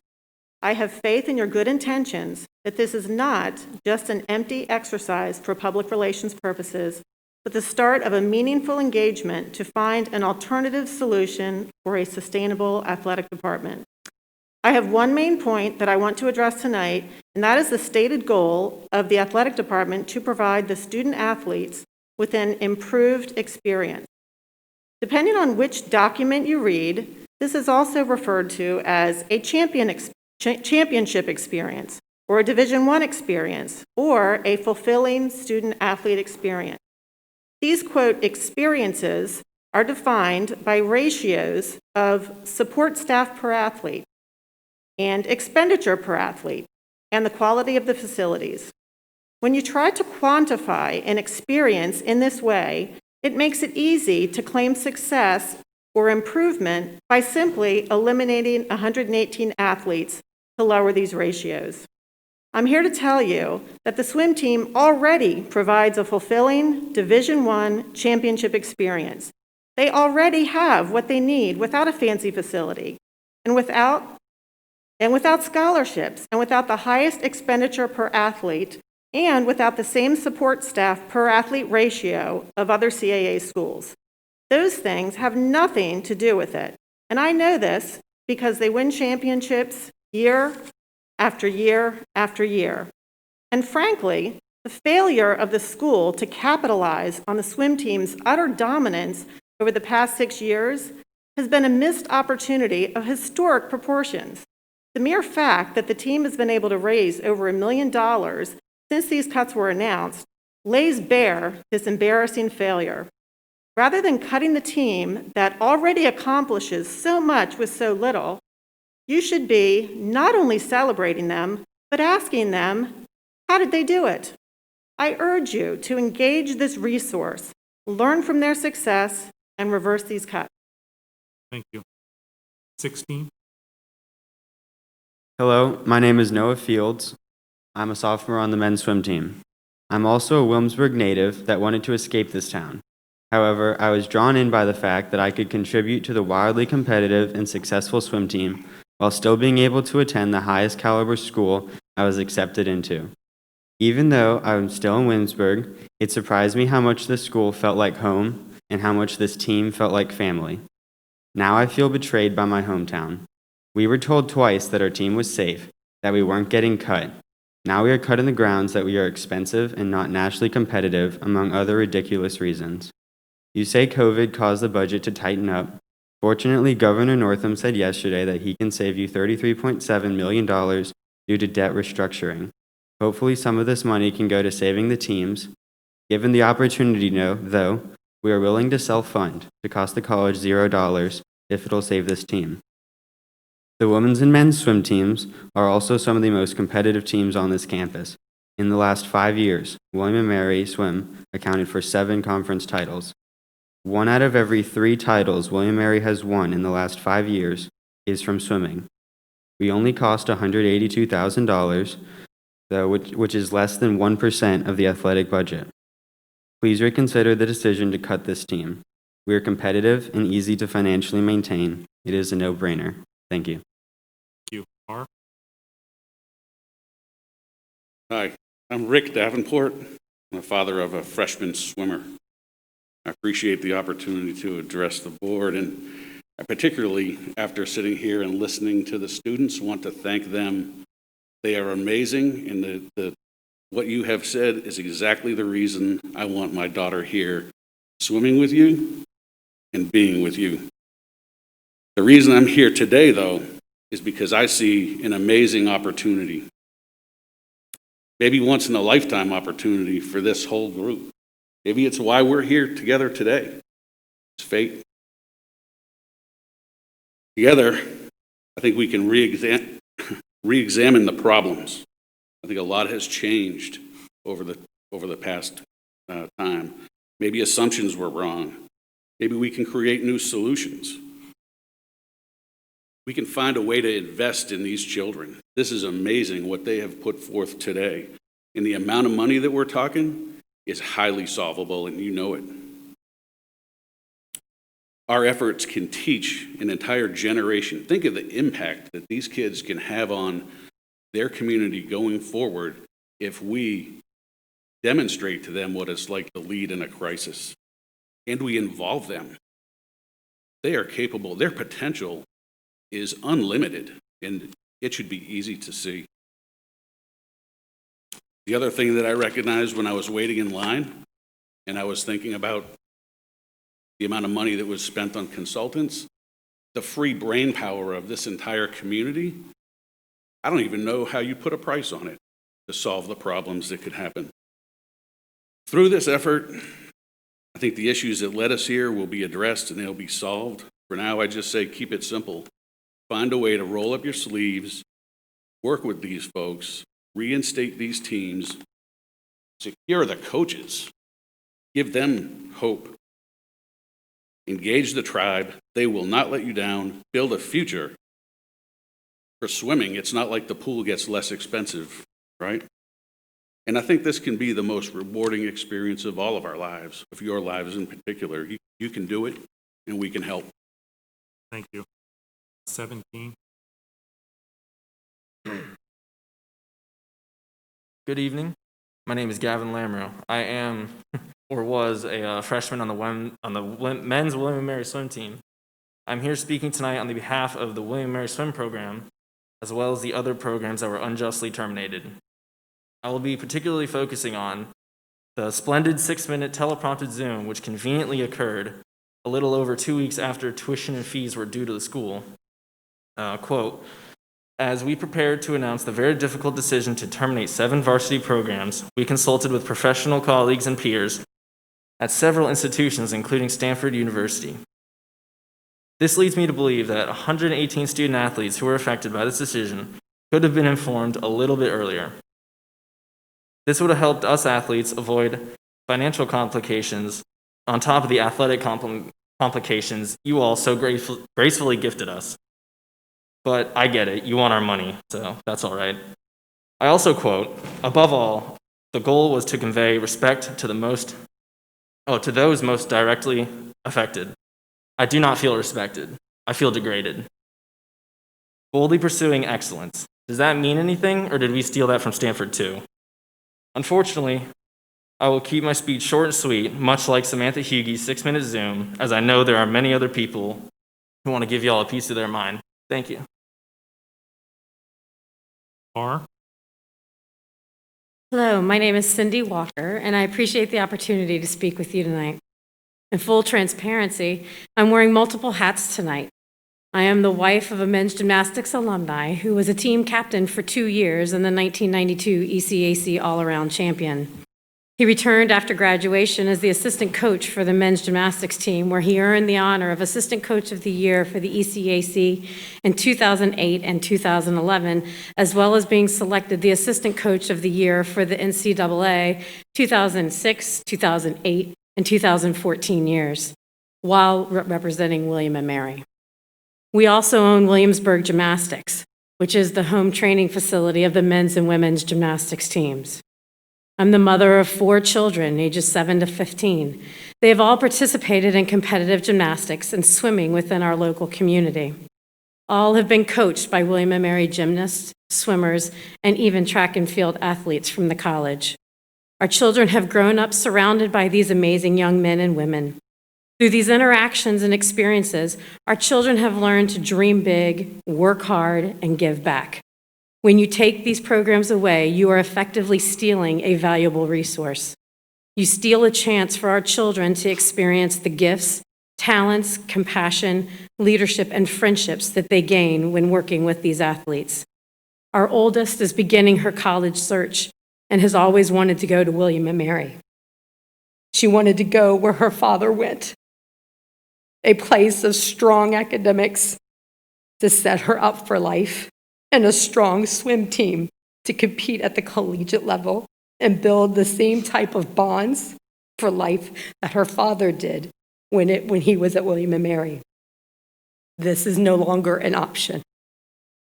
You have collectively tainted her vision of William & Mary, and you have tainted the view of William & Mary as a school and home of the scholar athlete. We are the donors. We are the ones attending the events. We are the ones with a vested interest in William & Mary and the athletics programs. Decisions have been made without our voices being a part of the process. Complete transparency, open dialogue, genuine apologies for the poor handling of the entire situation, and reinstatement of the 7 sports will all work towards rebuilding the relationships with the community. Show us our voices count. 17. Before I begin, my name is Zane Petrus, graduate student at William & Mary. I was on the men's team, still on the men's gymnastics team. It'll be my 5th year, either on club gymnastics or varsity. And also, I'd like to implore Rector Little to not use your phone while we speak to you on that respectful state, you're mostly direct. I'd like to use my 2 minutes to describe the significance of a brief moment that occurred in the aftermath of the decision to cut 7 teams from William & Mary's varsity roster. The following day, my team was scheduled a meeting with the athletic department administration. This is to allow us to release our frustrations about the decision to cut men's gymnastics without forcing the athletic director, the president, or the board of visitors to listen to our legitimate concerns. The lack of higher-level representation was, in and of itself, a slap in the face, driving the point home that we are not and never were their problem. We were wrapping up this pointless call when one of our handlers made the comment that, although he knows we are grieving, we must be sure not to engage in any self-destructive behavior, quote unquote, and remain in strict adherence to the social distancing guidelines. I understand that this comment was supposed to be a friendly, albeit incredibly condescending, reminder of the consequences reserved for the offenders of the college-imposed sanctions. However, it would have gone without saying that every single tribe men's gymnast would be releasing his frustration and sadness absolutely responsibly. We aren't even breaking guidelines to hang out with one another, despite the familiar relationship we all have. And although this goes unequivocally without saying, it has been reiterated repeatedly by our leadership, our team leadership, just in case. So instead of its intended reception, this comment came as a depressing reminder that our team represents the best William & Mary has to offer and that our athletic department betrayed us nonetheless. Others will highlight our academic prowess, our consistent academic success, our overwhelmingly positive influence on our community, or the incredible alumni we churn out. The data and overwhelming amount of anecdotal evidence speak for themselves. I would simply like to point out that our team does not need to be told to social distance during a pandemic. We do exactly what is required of us by our school at every opportunity and without complaint. We believe in the honor code. And to brush us off so callously at the first opportunity is not only devastating to us and our parents, alumni, and supporting staff, it is devastating to every single community a tribe gymnast has been a part of. And despite your efforts to undermine us, we will continue to be valuable members of all of those communities because this team produced damn good people, and it will continue long after Samantha Hughey, Catherine Rowe, and every single one of you have readied yourselves at this institution. Thank you. S.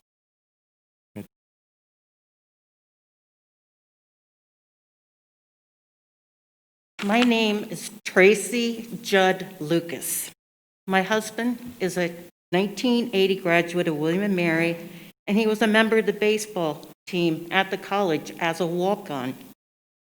I became a member of the tribe family when my husband proposed to me on the bridge spanning the Crim Dell in 1990.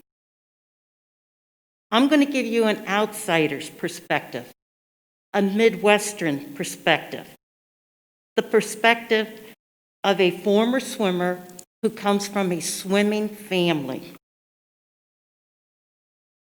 The William & Mary community has become my adopted family. Your decision to terminate the Tribe 7 has divided my adopted family. We have donated more money to William & Mary than to my school, The Ohio State University. Your decision to terminate the Tribe 7 has resulted in my husband vowing to end his financial support of the college. My grandfather, Howard Judd Sr., is a 1979 inductee in the Iowa High School Swimming Hall of Fame. My grandfather encouraged all of his swimmers to attend small schools. Why? Not only for swimming, but for the academics. My grandfather would have loved the current swim program at the College of William & Mary, just equally as he would have been appalled at your decision to terminate the same.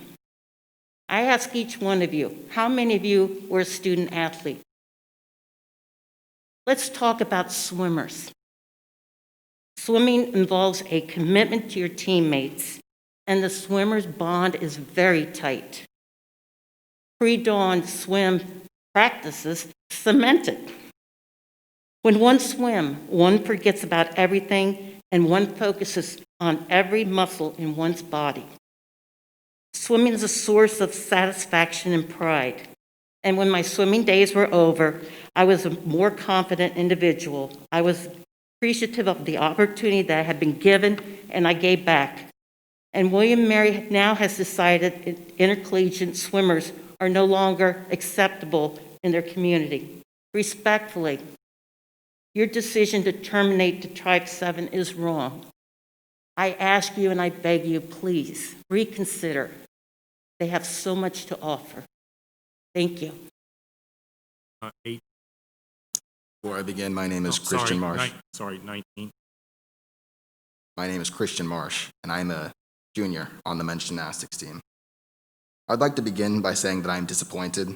I'm disappointed with the handling of the situation.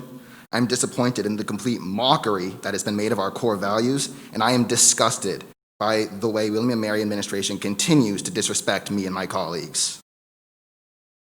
Men's gymnastics is an endangered species with only 12 teams left at the NCAA level after the 2021 season. And rather than protect us, the university poached our program. They trophy hunted us. It's not a line of logic that you'll find anywhere else in the world. You have something rare, and then you get rid of it for that reason. And now they pose with the corpse of our team boasting our outstanding accomplishments as athletes and scholars. Men's gymnastics has accrued national champions, All-Americans, Nice and Emory finalists, which is the equivalent to the Heisman Trophy, conference championship titles, Phi Beta Kappa initiates, and 8 national academic champions, more than anyone in the country. And we have a lot of recognition for our active involvement in the community. And we're a diverse group of individuals as well, with 41% of our team being considered first-generation Americans. 15 of us are from out of state, 41% of us are people of color, and we have a long-standing history of LGBT plus representation. Tribesmen Gymnastics is a diverse group of athletes, scholars, and members of the community that excel in everything that we do. And we know that money isn't the issue. Our team costs about $250,000 a year to run, $150,000 of which we cover through alumni giveback, and the rest of which we fund through our endowment. So I'd also like to take a moment to talk about the international implications of this decision. It's no secret that Olympic sports have been getting slashed at the collegiate level for decades, and now William & Mary, a college that prides ourselves on our long-standing traditions and our excellence in everything that we do, has now cut almost all of our Olympic sports. The U.S. is currently the most successful sport in the world at the Olympic level, and I don't know how we're going to continue to dominate like we do if we destroy the pipeline that fills the Olympic teams. We were told that you all are acutely aware of the implications and consequences of this decision, and if that is the case, then there's no way to view this other than as straight up un-American. Thank you. I think, is it T? Go ahead. My name is Hayden Cotting. I have 3 sisters who swam for the William & Mary swim team. My brother-in-law swam for the swim team. My son, Kent, is now a freshman on the swim team. And he was one of the ones who enrolled in the school for 2 weeks, and the teams were cut. And then he was told, basically, give up your career or transfer. I can't tell you all how awful that's been. I want to also talk about the issues that keep coming up tonight in regard to speculated costs for the team, including the pool and scholarships. And the pool is a non-issue. I actually went to the University of Virginia and swam for UVA. And the pool that we had there was an 8-lane, 25-yard pool that had the same dimensions exactly as the rec center pool. That pool at UVA produced Olympians and Olympic gold medal. And as with our team, and I don't think it's been emphasized enough tonight, the William & Mary's men's swim team has won 6 consecutive conference championship. In the pictorial report that was presented to you all as by the consultant, it said in the first or second paragraph that the William & Mary swim team was dominant in the conference. This supposedly is about competitiveness. Well, I don't think you can get any more competitive than the William & Mary swim teams. The women's swim team has won 2 recent conference championships, and they got second this year in a very competitive conference. So there's no question about competitiveness with the swim teams. Another issue that keeps coming up is scholarships. We don't need any scholarships. We already won 6 in a row. Why do the men's need any more scholarships? That'd be fiscally irresponsible of William & Mary to provide the maximum 8 or 9 scholarships that you could have in Division I. That's nonsense. So I asked the Board of Visitors to consider this, everything you've heard tonight. The teams have raised $1 million in 1 week. That shows you the type of community support there is out there. And we can help self-fund this swim team. And we ask the Board of Visitors and the administration of William & Mary to reinstate the team. Thank you.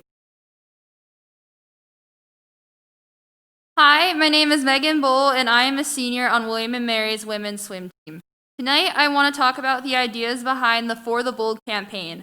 The William & Mary website explains that the donations for this campaign, quote, push us beyond the status quo and into bold new ventures to increase equity, inclusion, grit, and creativity, unquote. However, the recent cuts by the athletic department directly oppose these ideas. They alienated 13 coaches and deprived 118 student athletes of the opportunity to continue their athletic career at the collegiate level. They did not dare to be bold or seek a creative solution to these problems. Instead, they took the easy way out and cut 7 teams in a matter of minutes. On the contrary, the William & Mary swim teams have dared to be bold and brave in times of trouble. When the swim team was cut in 1991, they pushed the administration to allow them to self-fund, and due to their tireless efforts, the team was reinstated in a matter of weeks. Last year, when the strategic plan claimed that our teams could not be nationally competitive without a 50-meter pool, we produced a swimmer that ranked 4th in the nation in the 50 freestyle. Time and time again, our team has proven that we can go out on a limb and be bold with a high rate of success. When we have been told we can't do something, we are not afraid to pursue creative and unconventional options, which is exactly what the For the Bold campaign prides itself on. If we are given a chance to reinstate our teams, we can once again prove how dedicated our team is to finding a solution, and we will continue to be an essential part of the William & Mary community. Unlike our administration and athletics department, we are fully capable of demonstrating what it really means to be for the bold. I ask you to please consider reinstating these teams.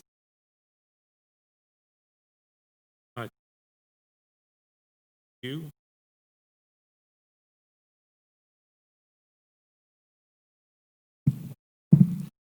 My name is Randy Hawthorne, class of 1967, and I respectfully request that the board reinstates the men's track team.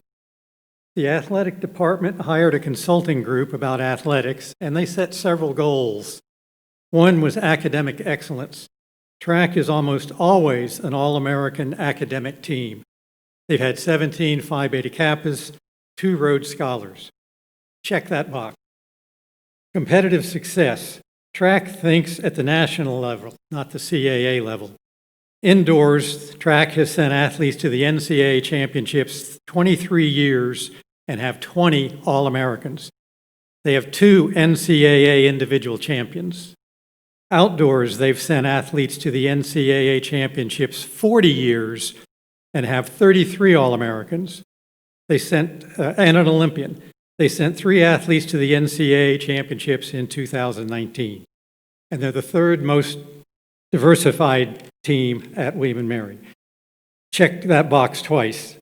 Facilities. They've just finishing up a $1.8 million track, state-of-the-art, right here behind us. Check that box. Financial stability. We have about $7.5 million in endowment. All of the scholarships we give are endowed. We raise over 50% of our total budget. If men's track is dropped, it actually costs William & Mary more than if it's kept. Is any team more successful than this? And yet we're cut. William & Mary is known for creative problem solvings. Is this creative problem solving, or is this an easy way out? The decision to cut had no transparency or openness. No contributors or stakeholders were consulted, and you were lied to when they said people were asked to contribute. The athletic director said, "We looked under every rock." I have a rock here and I looked under it. Terrible publicity for William & Mary. 5,000 pissed off alumni. millions and millions of dollars of contributions lost. Estate plans changed. The perception of they stole our money. It seems to me to be a no-brainer academically, athletically, and financially to reinstate William and Mary track. Thank you. Anyone? Hello, my name is Missy Cundiff. I'm a current member of the Tribe Swim team and a junior at the college. You may have seen my Save Tribe Swim rap. That currently has about 11,000 views on YouTube, which I don't think is too shabby. When reading about the reasoning behind cutting our teams, the argument that we need a large and expensive facility to succeed in our sport stood out to me as especially erroneous. I would like to address this. All of us could have easily chosen to go to a school with an enormous and costly natatorium. Instead, we chose to come to this institution for the excellent academics and because we recognize the fact that a flashy pool is not what produces the fastest swimmers. We recognize that a program with a culture promoting hard work is what produces fast swimmers. We knew that a program that reminds us that success is not bought is what produces fast swimmers. So I wonder, if juniors and seniors in high school can come to these realizations, then why can't you? We have demonstrated through our athletic accomplishments year after year that our humble pool is not an obstacle to success. In fact, our pool is a source of pride. It represents how we do so incredibly well with so incredibly little. Less than 1% of the athletic department's budget, to be precise. And our pool costs the athletic department nothing. We've been told our pool is inadequate. Well, out of our inadequate pool, in just the last 2 years, have come 5 Olympic trial qualifiers, including myself. Our inadequate pool produced the 17th fastest men's 200 free relay in the country and the fastest in Virginia. Colin Wright came into our inadequate pool with a 20.73 in the 50 free and came out with an 18.98. Not only do most other mid-major swim teams have pools of equal or lesser quality, we continually outperform teams with larger and more expensive facilities than our own. And there's no reason to believe that that will change anytime soon. The only things inadequate here are your reasons for cutting the swim team, but it's not too late to change that. Please reinstate the swim team and let us continue to represent William and Mary as successfully and as proudly as we do. Thank you. Is there? Okay. Good evening. John Bushler, Springfield, Virginia, class of 1989, 4-year swimmer. Cutting the heart out of arguably the most successful, currently national relevant teams in this school has made a mockery of this entire affair. AD Huge, Mistake, President Rowe, Musco, and all members of this board must be held accountable for their actions and lack of transparency throughout this feckless process. Citing the current pandemic as a reason to make these cuts is utterly ridiculous. Director A.D. Huge spent nearly $2 million resurfacing a track that did not need to be resurfaced. This is more than twice the national average for resurfacing a track. Should we follow the money trail? That money alone would have sustained men and women's swimming program for 10 years, allowing us time to find our own endowment. Yet our legs have been cut out from underneath us. I worked very hard to earn this letter. The hard work, dedication, and adversity made me a better person. These very traits led to future success in the pool, in the classroom, and in life. Don't take that away from current and future generations. You want tribe pride? If there is no pride, there is no tribe. This is not a proud moment. If these 7 teams are not engaged and given an opportunity to save themselves, you will lose one member of your tribe. Thank you. 3. So before the clock starts, my name is Connor Sokolowski. I'm a sophomore on the men's swim team, class of 2023 president and 1693 scholar. So I would like to take things in a little bit of a different direction and ask a series of general questions to you guys. So first, on the matter of transparency and values, I ask you the following. Why were our teams, donors, and alumni lied to about the continuation of the programs, despite that this decision has been years in the making? Why has the foundation board confirmed that several of our sports endowments' donor intents are not on the books? Why was the open letter to the community plagiarized, and why was everyone that signed not held properly accountable? Why was it claimed that target donation goals were established when in fact they weren't? Why are we not even granted the opportunity to fundraise to save the teams? Why is our athletic success defined by dollar per athlete instead of actual athletic performance, or even more importantly, our impact on the greater Williamsburg community? Why haven't we been granted the opportunity of a Q&A session? Why was our long-term 2025 athletic strategic plan not even given the opportunity to grow beyond a single year? Why have we allowed the athletic department to become defined by a culture of fear and intimidation, so much so that 75 out of 120 staff members have since left or been fired over the past 3 years, and votes in the department have even been influenced through bullying tactics? Now, on the matter of moving forward, I ask you these questions. When will we be the ones to take charge? When will we stop following the cop-out decisions made by other institutions? When will we recognize that William & Mary is in a unique position of leadership among other schools? When will we use that position of power to come up with creative solutions that inspire others to follow us, rather than alienate the ones we love? When will we really stand for the bold? And to conclude, I ask the most important question, which is, why should I even have to be up here asking these questions? Thank you for your time. W. Good evening. My name is Tom Gill. I'm the chief of the Virginia Beach Life Saving Service, class of 93, swim team captain and student athletic advisory council president in 93.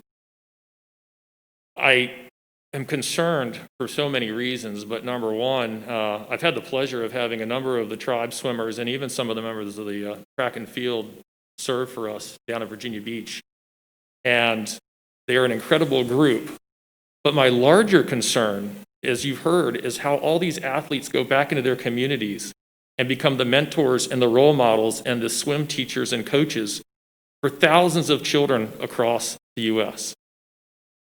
You have the chance right now to stop this tide of cutting swim programs around the nation. You have that opportunity to make sure that thousands upon thousands of collegiate swimmers are able to go back and teach and mentor children. Because remember, the second leading cause of accidental death for ages 2 through 14 is drowning.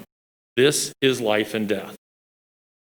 I was in the room in 1991 when we were cut. It was a bad decision then. It's a worse decision now. In 1991, the administration felt that they could no longer afford swimming or women's basketball. They turned it around. They sat down with everyone, and we came up with a plan.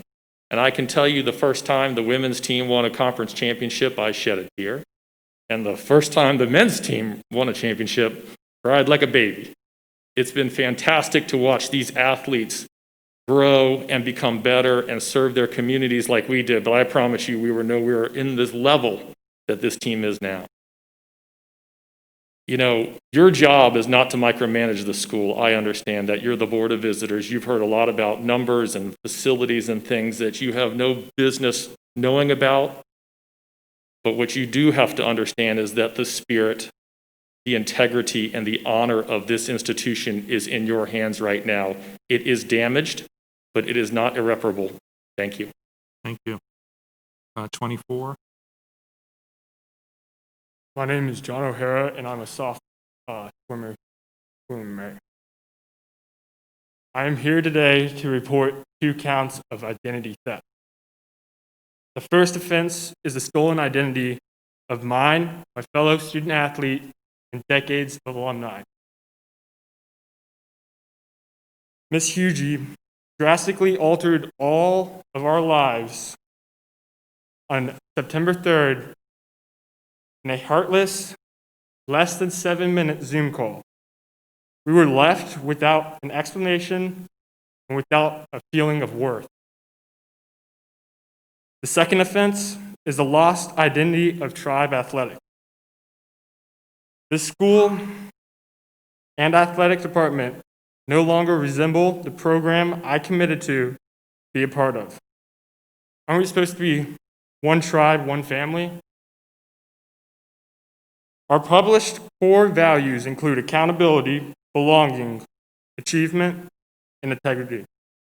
There's a plagiarized statement ending the careers of 118 student athletes from the most high-achieving athletic and academic teams fit those values. The answer is no. If you want this institution to stand any chance of meeting these values and the goals set in the 2025 strategic plan, I urge you to reinstate these programs. Without reinstatement, this school will only drift further from the tribe family that I know. Thank you.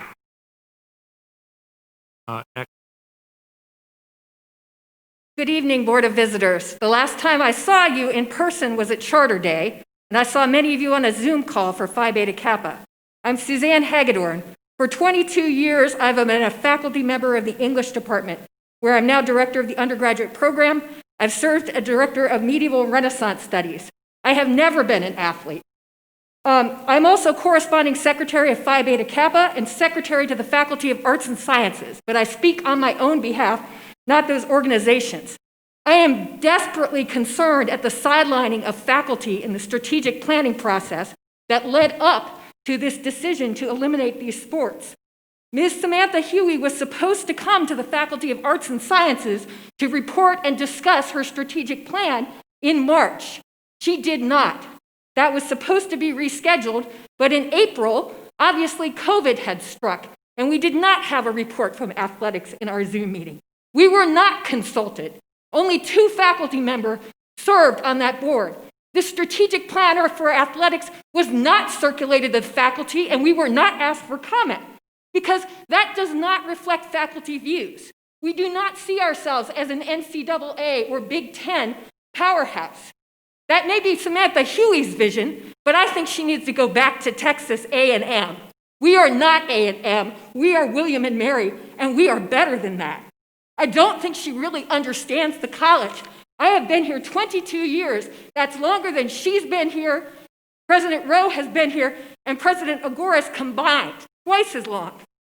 All right, and I don't think she understands the culture of honor here, or she would not have plagiarized her statement eliminating these sports and misled Provost Agoras and Rowe, who finally are responsible for signing a statement that was plagiarized and finally apologized for that to the campus community today, about 10 days later than it should have been. I'm also concerned at the lack of transparency. Professor Guthrie, earlier he spoke to you, said that people had been asked to pay $10,000 for a FOIA request. That is ridiculous. This is a public institution. I hope that the documents that they wanted are now available on the website. But to me, it looks like someone is stonewalling.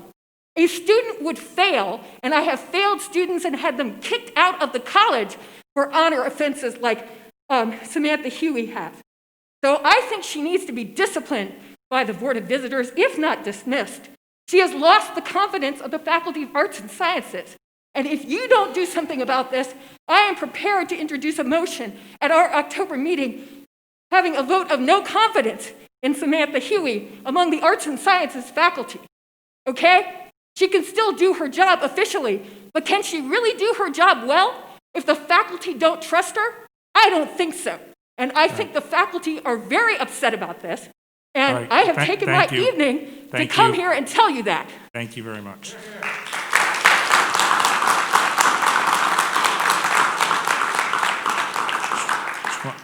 I'm sorry, you already spoke.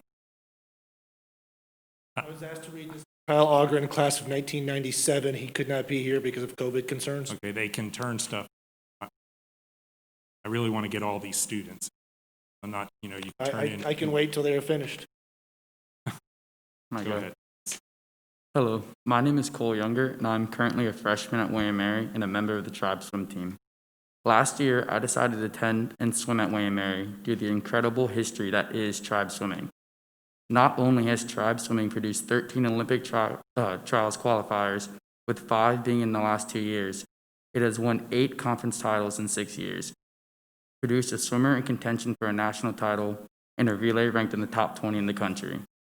All these accomplishments were accomplished with the team maintaining a GPA that was higher than the average students, and the team cost less than $200,000 a year. On September 3rd, in a 6-minute Zoom call, we were informed that all the accomplishments and successes that is tribe swimming, both athletic and academic, does not make the team worthy of being a varsity sport at William & Mary. Is this how William & Mary treats successful, low-budget winning teams?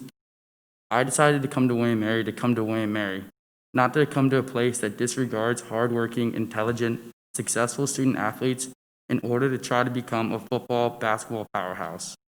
Please be part of the solution, reinstate tribe swimming, and let us continue to bring success to William & Mary. Thank you. Fine. So are we done all of the numbers? All right. I want to get through all the students before I get back to someone else. So you can either wait or you can turn in the document. Y and then Z, you'll get over. Go ahead. Okay, my name is Madeline High, and I'm a senior on the women's swim team. I'm going to speak about the kind of students on this team and their impact on the campus and within the community. Starting with the community, I would not have known about the opportunity of volunteering with Special Olympic Swimmers of Virginia if it weren't for my teammates setting this example. When I was a freshman, a senior on the team told me about volunteering with these swimmers. He described the experience as incredibly rewarding and how much she enjoyed learning from the swimmers. I've been lucky enough to help them at practices and watch their swim meets, and as a result, they do the same, and they come and support tribe swimming at our home meets. On campus, also, I would not have known about research labs and being able to balance them with the sport if it weren't for my teammates.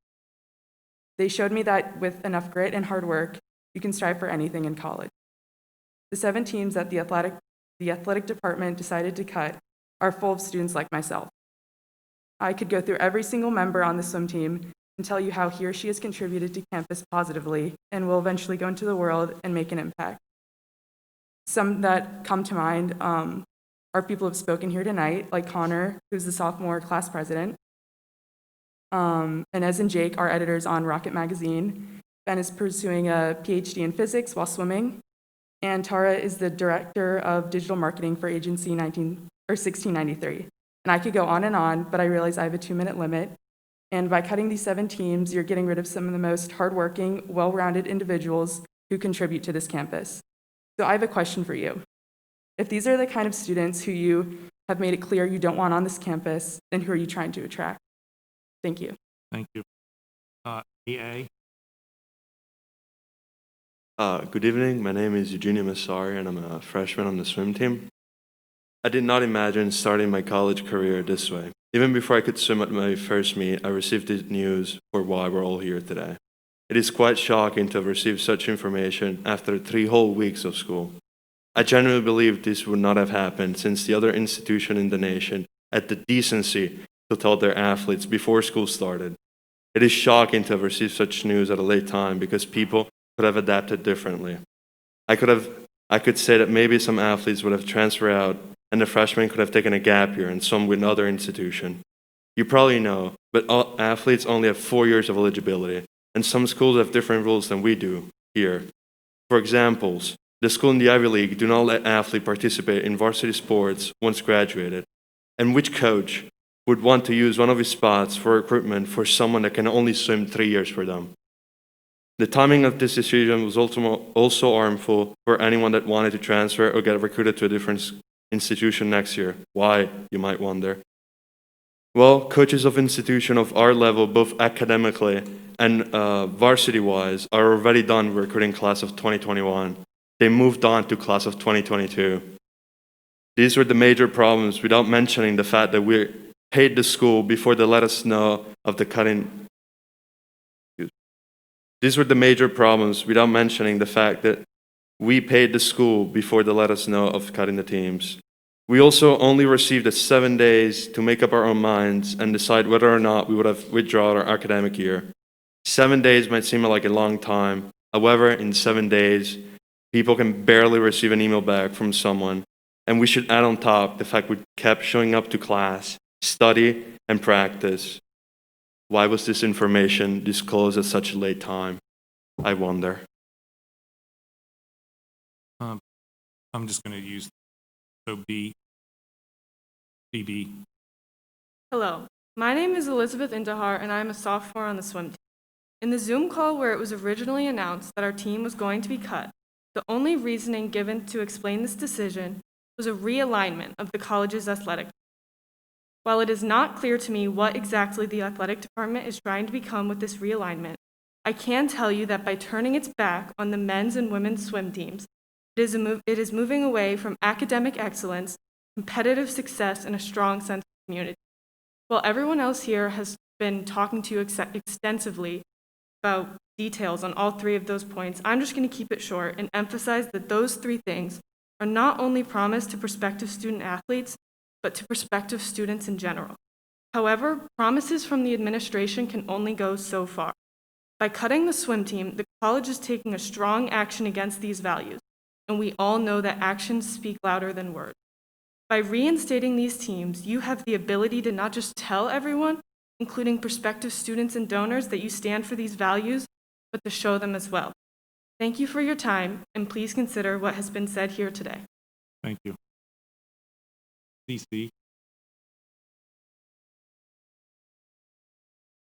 My name is Anna Kenna, and I'm a junior on the women's swim team.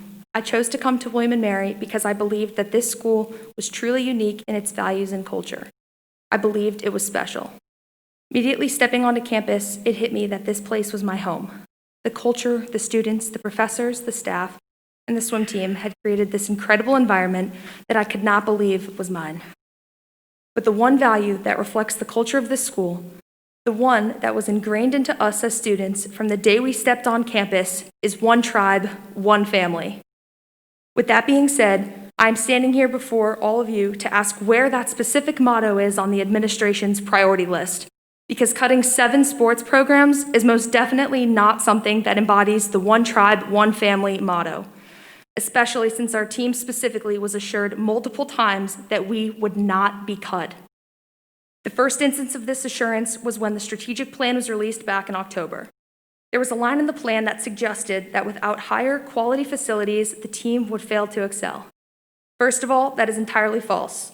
But the more important aspect of this event was a meeting that was held between the athletic director and our team directly after this plan was rolled out. We were sat down in Kaplan and assured 100% that our team would not be cut and that this whole thing was just a miscommunication. More recently, this past June, we were assured once again that our team was safe amidst this pandemic. We were promised that there was not even a risk of us losing our team. Fast forward to 20 days ago now, when we were given just hours of notice to join a Zoom call with our athletic director. Within 4 minutes, our careers were terminated and our identities were taken out from under us. Apparently, those 2 promises were worth nothing. Where was the one tribe, one family then, and where is it now?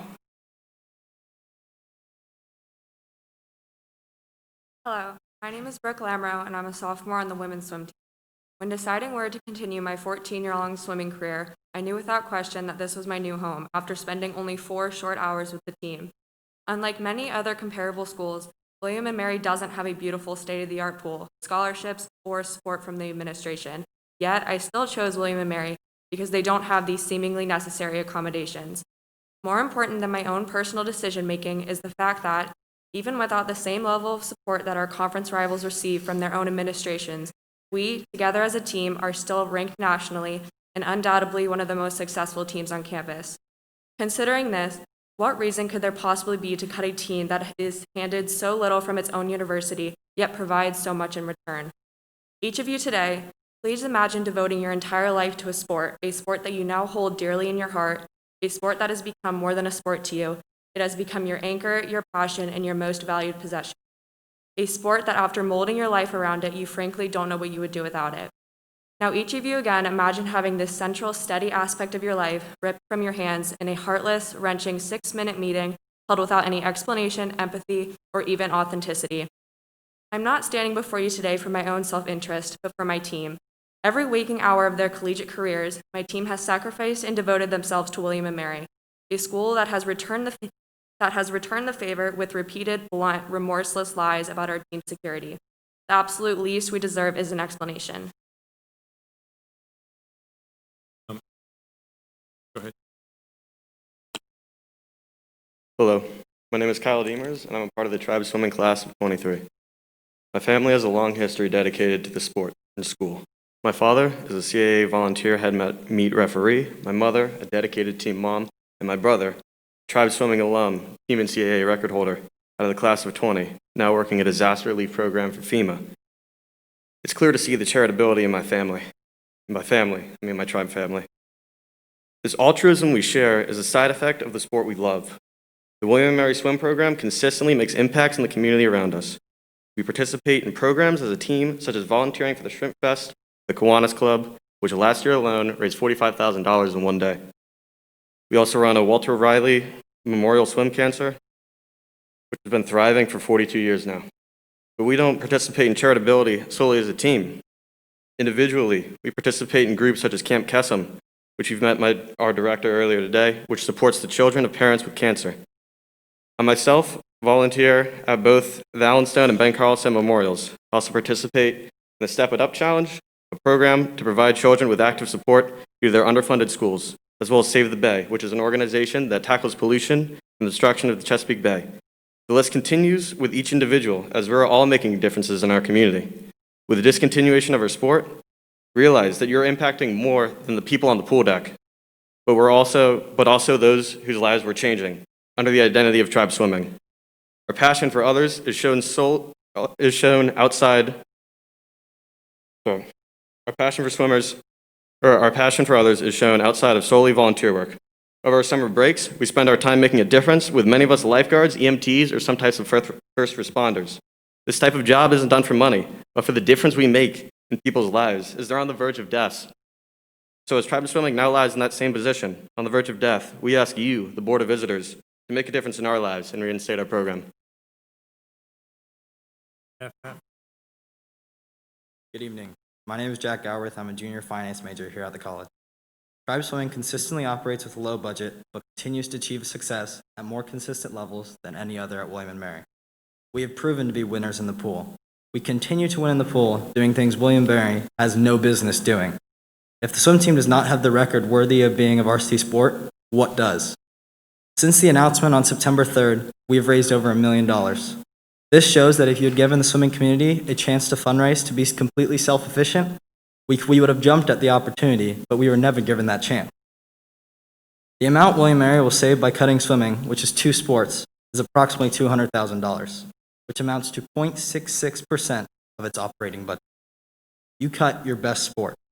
I ask you this: why would you not want to keep a sport with a small fiscal footprint that wins and achieves highly in the classroom and furthers the mission of the school and the department? Recently, Governor Northam announced a plan that would save William & Mary $33.7 million for COVID relief. $3 million saved by cutting these teams is once more insignificant. The public reason for your decision has been stated that it was financially driven. So I ask you this: if our team was fully endowed, why could we not achieve at the highest level while competing for William & Mary? Thank you. DG. Good evening. My name is Peyton Profit, and I'm a sophomore on the women's swim team. To begin, I would like to explain why I'm at William & Mary today. At the end of the long recruiting process, I took official visits to the places I found were best suited for my aspiration: Georgetown, Villanova, and William & Mary. None of these schools had shiny new facilities, and as a matter of fact, William & Mary's pool happens to be the newest of them all. This being said, I, along with the rest of my teammates, was not looking for a place with pristine facilities and loads of gear. I was looking for a community that would drive me to my highest potential with a common goal of success. While these schools were hardly distinguishable in terms of academic and athletic pursuits, I fell in love with the incomparable team atmosphere and sense of community here at William & Mary. But most importantly, I knew that the long-standing, well-known tradition of valuing ethics and morals would allow me to grow. Everything ethical I hoped to find here was fulfilling until the handling of this news. As opposed to ethical decision-making this school stands for, in just a 7-minute degrading call, us athletes were stripped of all courage and sense of belonging that made us successful.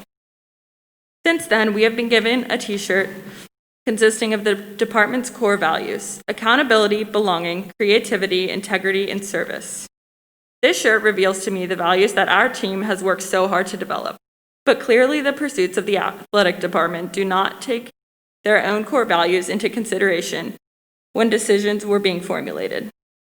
None of us are in search of a place with a world-class auditorium. We are here to work hard through adverse times, challenge one another to pursue our goals, and uphold the incomparable caliber of morals this school has presented us.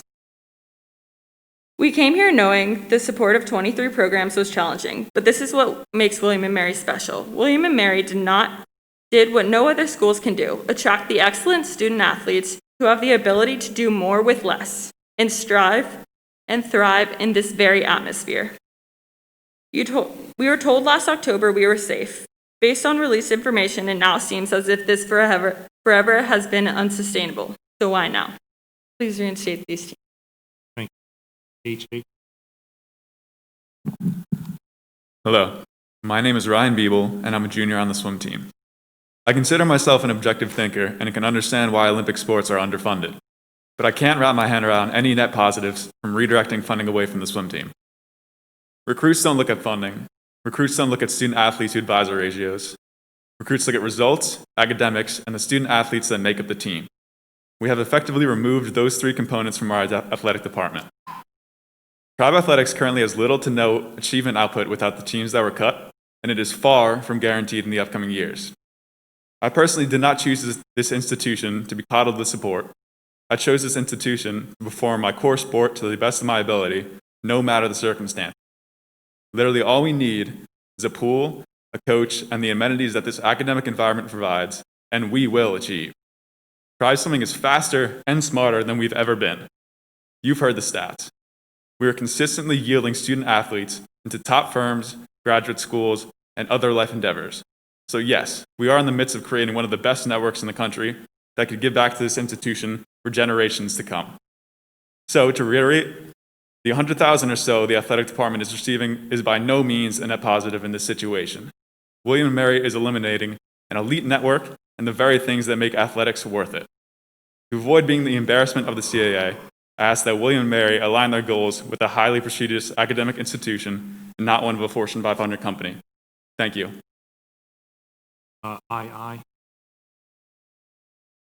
Good evening. My name is Stephen Thalblum. I'm a junior on the swim team, and like many of my teammates, I'm here to voice my concerns with the athletic department's decision to cut 7 teams from our school. The department stated their reasoning for these cuts to be financial, arguing they do not have the funds to support these teams. However, the numbers suggest that these teams draw most of their financial support from donations and endowments put together specifically for their team. They do not draw much at all from the athletic department relative to their budget. You've heard this number already, but I'll say it again. Our swim team costs the athletic department 1% of their yearly budget.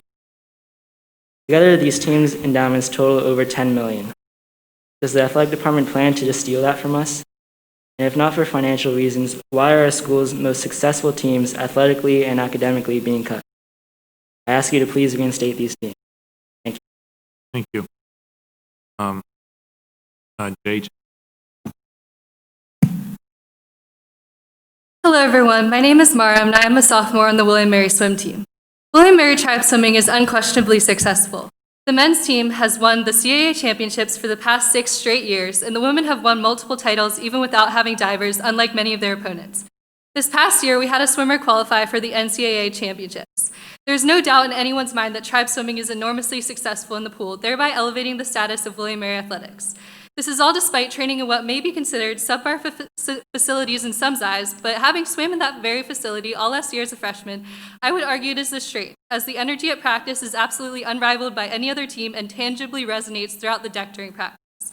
Aside from the incredible successes of the tribe swimming in the pool, however, I would like to argue that the team's value is much, much greater than simply producing head-turning results. The swim team is also exceptionally successful in the classroom, giving even more accreditation to the school's athletic program. But aside from the impressive numerical outcomes in the pool and the classroom, I have witnessed and experienced a much more personal side to this team, which has value in my life beyond what words can explain. Tribe swimming has become my family. I came into college not knowing what to expect, but this team made me feel more welcome than I had ever felt anywhere else. This team accepted me for who I was, built me up, and instilled confidence in me that I didn't have before.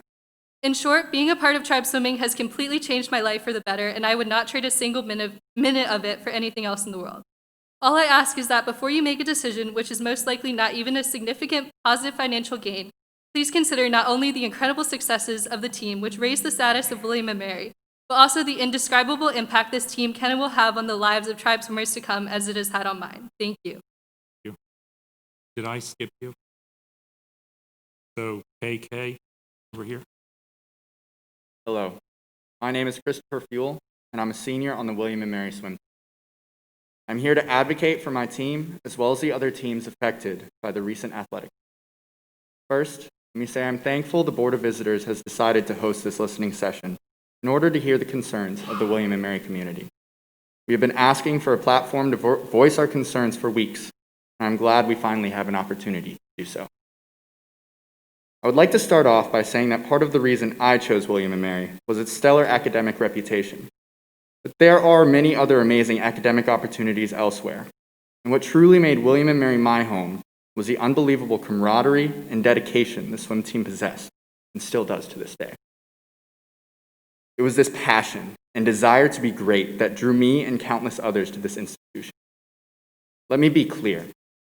The athletes standing before you today are some of the most athletically and academically successful people on this campus. Any statistics you have been given to contradict that statement are misguided. Those statistics do not reflect the countless successes of these teams. These teams represent 22 CAA championships, the bulk of those coming in recent history, and 29 Phi Beta Kappa. Those are the statistics that matter. We win, and we perform in the classroom. That is at the core of tribe athletics, and to cut these teams is to blatantly disregard the mission of this school and its athletic department. Outside of our achievements athletically and academically, I would like to challenge the notion cutting the swim team has any significant effect on the overall athletic budget. To fund our two teams, that being men's and women's swimming, the annual cost is typically between $450,000 and $500,000, with 2/3 of that being supplied by annual donors and our $3 million endowment. Last year, the athletic department spent $180,000 on the swim team, a mere 0.62% of its overall budget.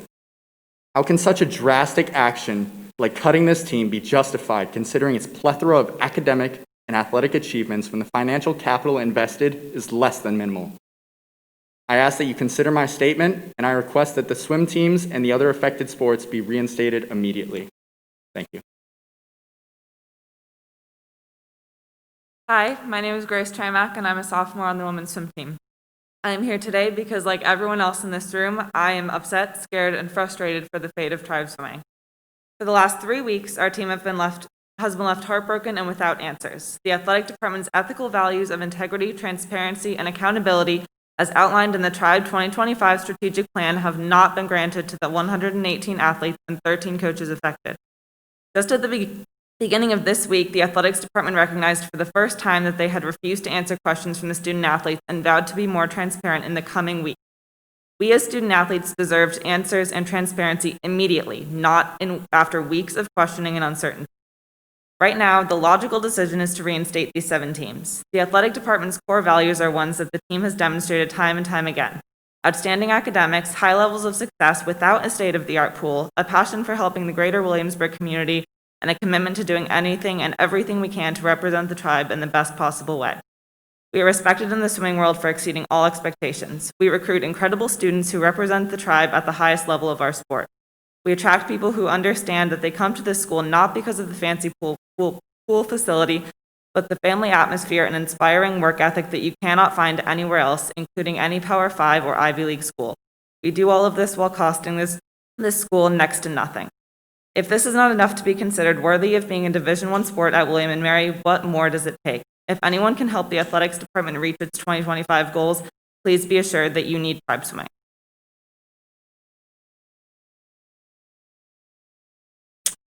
Hi, before my time starts, I'm Kiata Bonds, not representing anything, and I'm going to switch gears a little bit. Class of 2021, you all should know who I am. So first I want to say just rest in power to Breonna Taylor and all the victims of police brutality, the murder of innocent Black lives as a pandemic that Black people are facing amidst COVID-19. I send my well wishes and prayers to their families, especially upon today's tragic verdict of Breonna Taylor's case.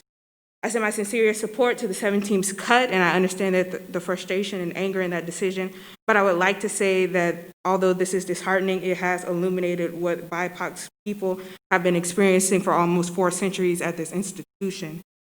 The greater William & Mary community can now realize that William & Mary is a business that cares nothing about their students, but about money. BIPOC people have been saying this for years, but it's not until a majority white populace is affected that the impact of William & Mary's egregious actions have been heard far and wide. This is not to take away from the impact of the decision of the cut of the 7 teams, but just to provide perspective. This has not been one tribe nor one family and has never been. I just want to illuminate that I wrote a piece entitled Women Marry in the Role of a Performative PWI During a Time of Crisis if you want more perspective on the Black student experience. And I also encourage that you read the disorientation guide about the responses of administration during COVID-19 and BLM. I have 3 points to address to the Board of Visitors. Number 1, with building and renaming, I encourage that the imperatives need to be more concrete. I urge that the board not improve any of the vague imperatives that were presented before. The rules need to be clear: no Confederates, no slaveholders, no segregationists, all of the evil sorts. The focus currently is on the Confederacy, but there needs to be a full survey on campus to make the work more effective and meaningful. I encourage looking at the District of Columbia's Facility and Commemorative Expressions Working Group report.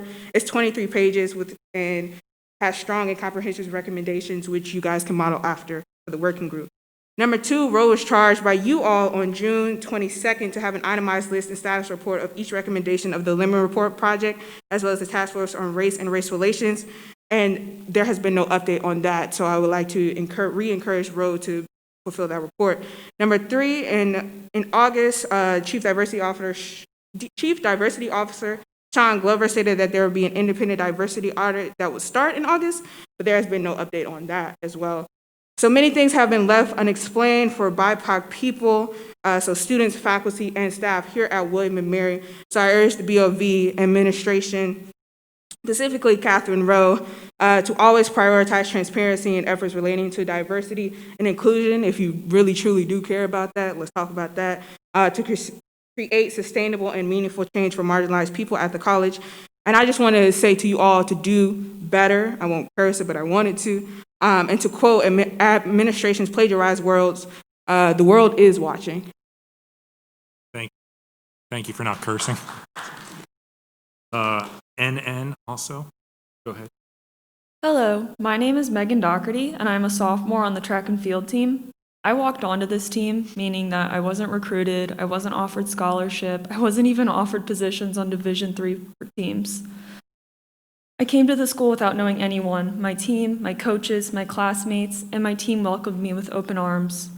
This program gave me a chance to prove myself and extend my athletic and academic careers. My coach gave me a chance to run, and my team gave me a chance to build myself up as an athlete, shown in my major time drops in every event that I've run here, as a student, shown in my Dean's List level GPA, and especially as a person, which has been reflected in my commitment to this community which has been torn away from me. My team is my family, both men and women's. Cutting the men's team is like cutting the odd numbers on the football team, unfathomable and quite honestly, offensive. I study with these people, I train with these people, I laugh, I cry, and compete with all of them right by my side. You cannot find this sense of family and belonging anywhere else. I'm grateful every day for the chance that my team took on me, and now I'm asking for you to give us a chance. I don't want to leave the school with a sour taste in my mouth, with the sense that my community doesn't matter, that my family doesn't matter. I've gotten this far by chance, and I am now a part of one of the most historic, most successful programs this institution has ever seen. What kind of legacy do you want to leave behind? Because I want one of opportunity, chance, success, pride, and community, like the one that I have been given through track and field. Reconsider. Give us a chance. We deserve better. My family deserves better.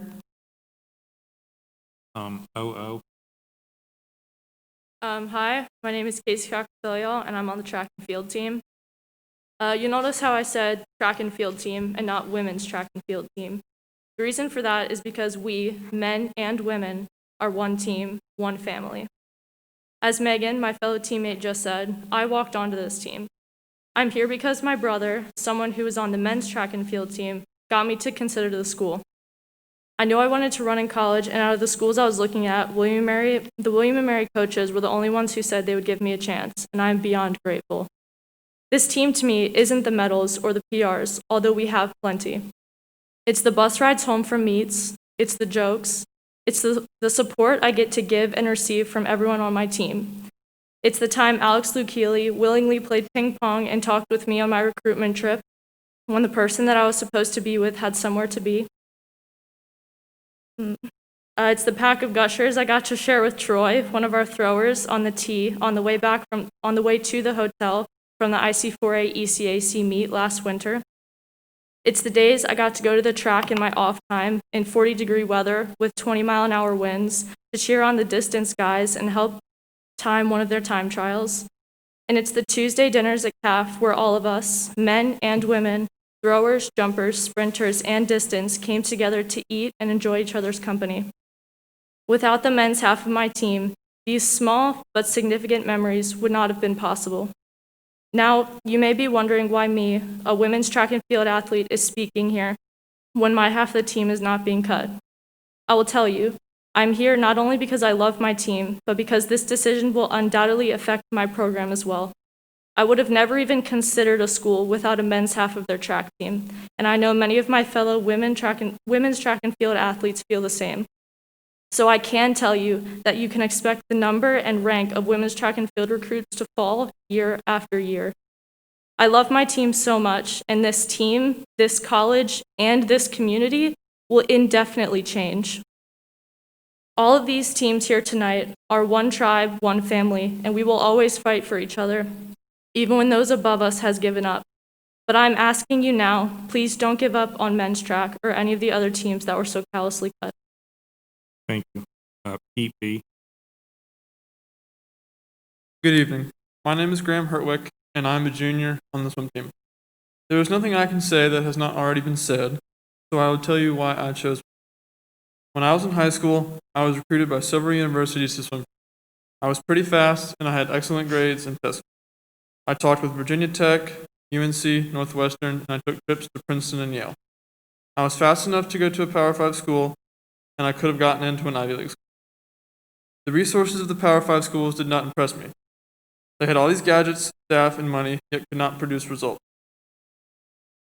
The prestige of the Ivies did not impress me either. William & Mary is supposed to be just as good, right? William & Mary stood out to me. I had seen the success of the team and wanted to be a part of that. I saw how the team improved, and I wanted to do what they were doing. Colin Wright was coming off of a stellar freshman year. He was one of the fastest, if not the fastest freshman in the country. I wanted to see what William & Mary was all about, and so did the rest of my teammates. This is why we come to William & Mary. I told Princeton I was no longer interested and withdrew my application from the school and immediately applied early decision for William & Mary. Since joining the tribe, I have been a part of several record-setting teams. I was on a relay this year that was 17th in the country, beating out all those other schools with deep pockets. I could have gone to those schools, yet I chose William & Mary. We do so much with so little and excel. We as swimmers like a challenge. So what if our pool isn't state-of-the-art? It's 25 yards and has water. The NCAA competes in 25 yards. We don't need any more. So what if we're only allotted a fraction of the athletic department budget? We've proven we don't need much to succeed. It feels much sweeter when we beat teams that have more than we do anyways. William & Mary is supposed to be held to a high standard. However, I fear that standard is falling. Please reinstate our team. We do not need much, just an opportunity to fight and show other schools what the tribe is made of. You. Good evening. My name is Andrew Cowan, and I'm a sophomore at the college. I'd like to start by thanking you all for deciding to bring us back. I'm sure that was a large decision matrix, and I'm much happier here than I was at home. The second thing is I'd like to thank you all for opening yourself up to criticism for almost 2.5 hours, and I haven't seen a single bathroom break yet, which is super impressive. I'm really here to talk to you guys about that letter. I am really disheartened at the plagiarism that was showed in that letter, and as someone that takes the honor code extraordinarily seriously, I would hope that if a student was caught plagiarizing, that they would be, if not expelled, severely reprimanded. I don't know what power you have to reprimand or punish whoever made that decision. I don't even know if it's in your power. But I want to let you know that as a student and as a person, that really shakes my trust in this whole institution. And I think it should for you guys as well. That's all I have. I look forward to, being here for the next 2 days and understanding how you guys are focusing on the school in the future. Thank you. SS. Good evening. My name is Patrick North, and I'm a freshman on both the William & Mary track and field and cross country teams. I was asked to speak to represent our freshman group. As only a freshman, I haven't been able to establish the sense of pride many of these athletes who have spoke currently feel for the school. I could definitely relate to the sense of betrayal felt by this decision, especially 3 weeks into our first semester during a global pandemic. I can't speak for our freshman class and why everyone chose this institution, but I know I chose this institution for the people and the balance here. I'm from Spokane, Washington, about 2,100 miles away, so it's not typically people from my region come to William & Mary. But I searched far and wide during my college recruiting process, and William & Mary, like I said, stuck out because of the balance. I think by cutting these sports and trying to just be more football, basketball, cutting these Olympic sports, you're cutting off opportunities. And these sports, they produce some very hardworking athletes, and that's why we excel academically and athletically. And so by cutting these sports, you're cutting some of the best students off, and I think that'll show in years to come. Thank you. Thank you. TT over here. Hello, my name is Emma Wiley, and I'm a sophomore on the women's gymnastics team. Both of my parents played sports at William & Mary and encouraged me to come here because of the amazing environment that gives student athletes the opportunity to excel both in athletics and academics. They told me about tribe pride and how much it meant to them, even as alum. Unfortunately, that environment no longer exists, and I no longer feel pride to be part of the tribe. This past year, my team has become family, and the other athletes, especially those on the teams that have been cut, are some of my best friends and some of the most intelligent and hardworking individuals that I know. The experience of being a college athlete is unlike anything else, and I gained so much from my 1 year as a tribe gymnast. This has now all been ripped away from me. This decision to cut 7 successful sports does not reflect the values that William & Mary professes to display.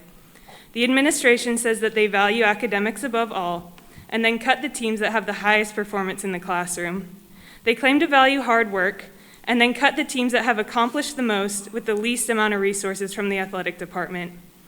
They claim to value service and cut the teams that have committed themselves to creating a positive impact on the community through volunteer work. With this decision, the school is trying to become something that it is not. William & Mary needs to create its own path and preserve the things that make this school great, including these 7 teams.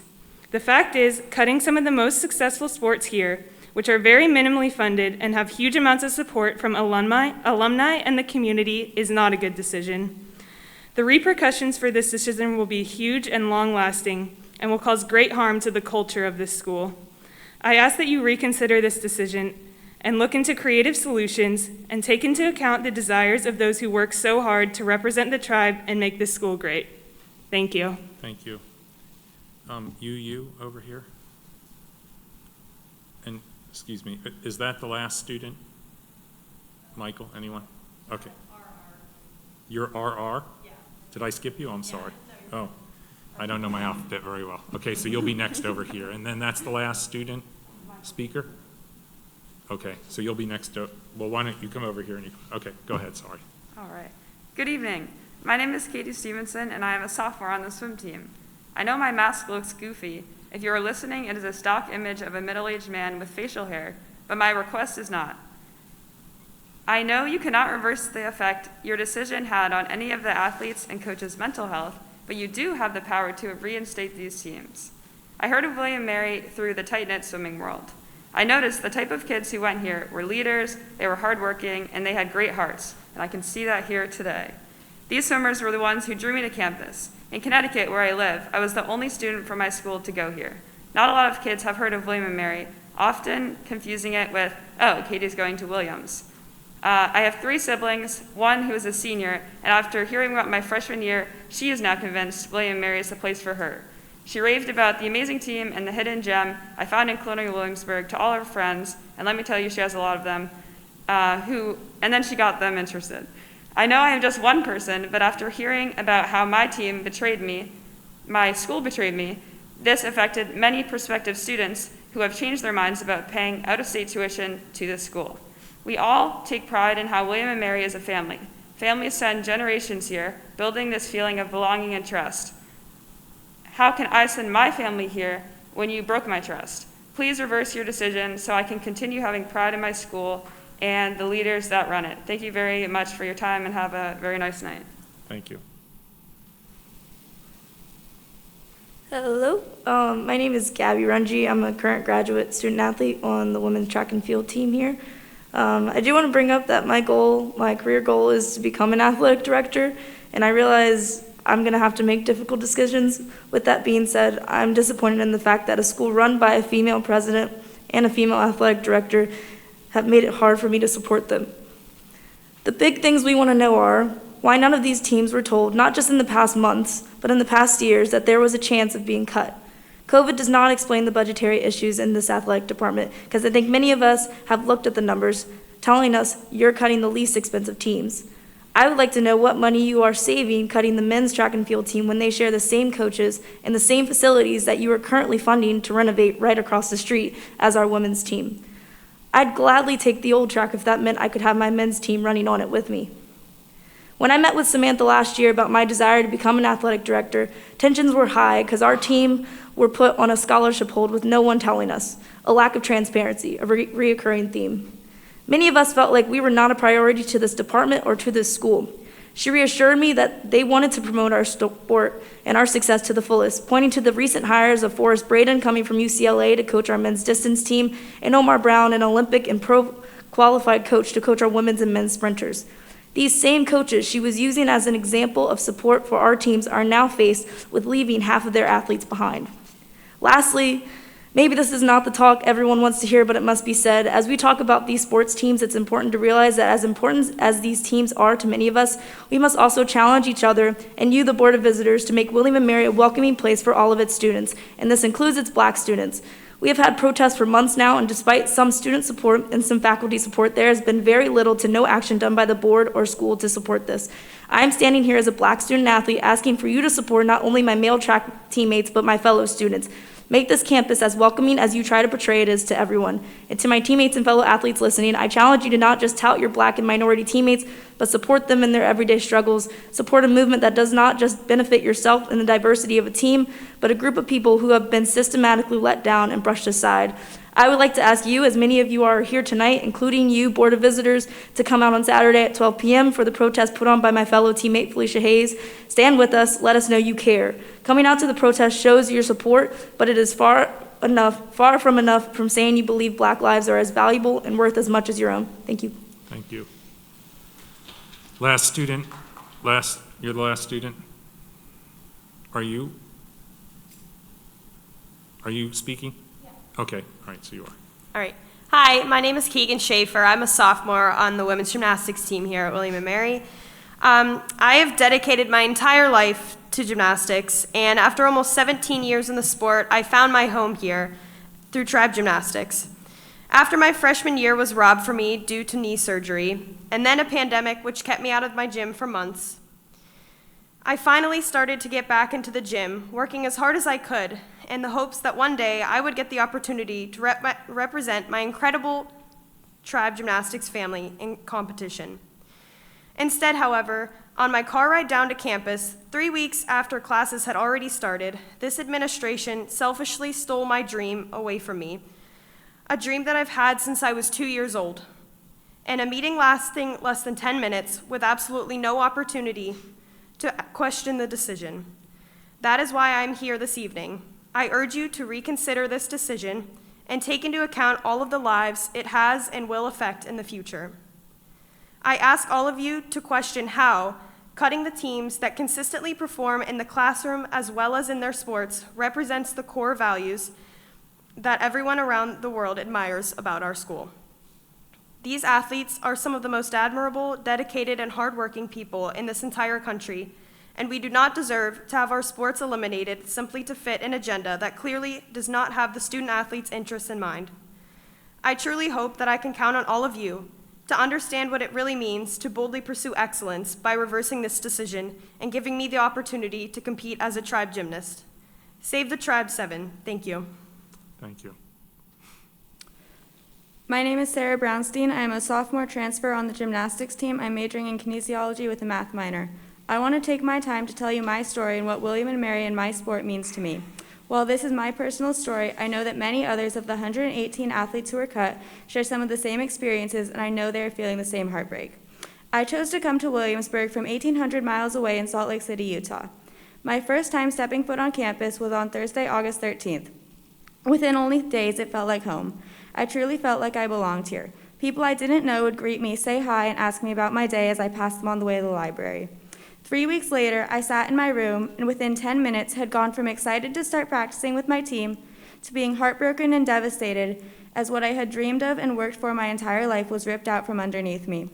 Growing up, people had always told me, don't pick a school just for gymnastics. What if something happens and you can't be on the team? I always responded, that doesn't matter. If my program gets cut, I'll just transfer. I cheerfully laughed at myself on September 3rd as I said I didn't know if I wanted to leave because I truly love it here. But the reality of the situation that I hadn't yet fully processed was that I had just been told I would have to choose between my new home and new family or the sport that I loved and the dream that I had worked for since I was only 2 years old. All my life, gymnastics has been my world. I honestly don't remember a time where the best part of my day wasn't going into the gym and training.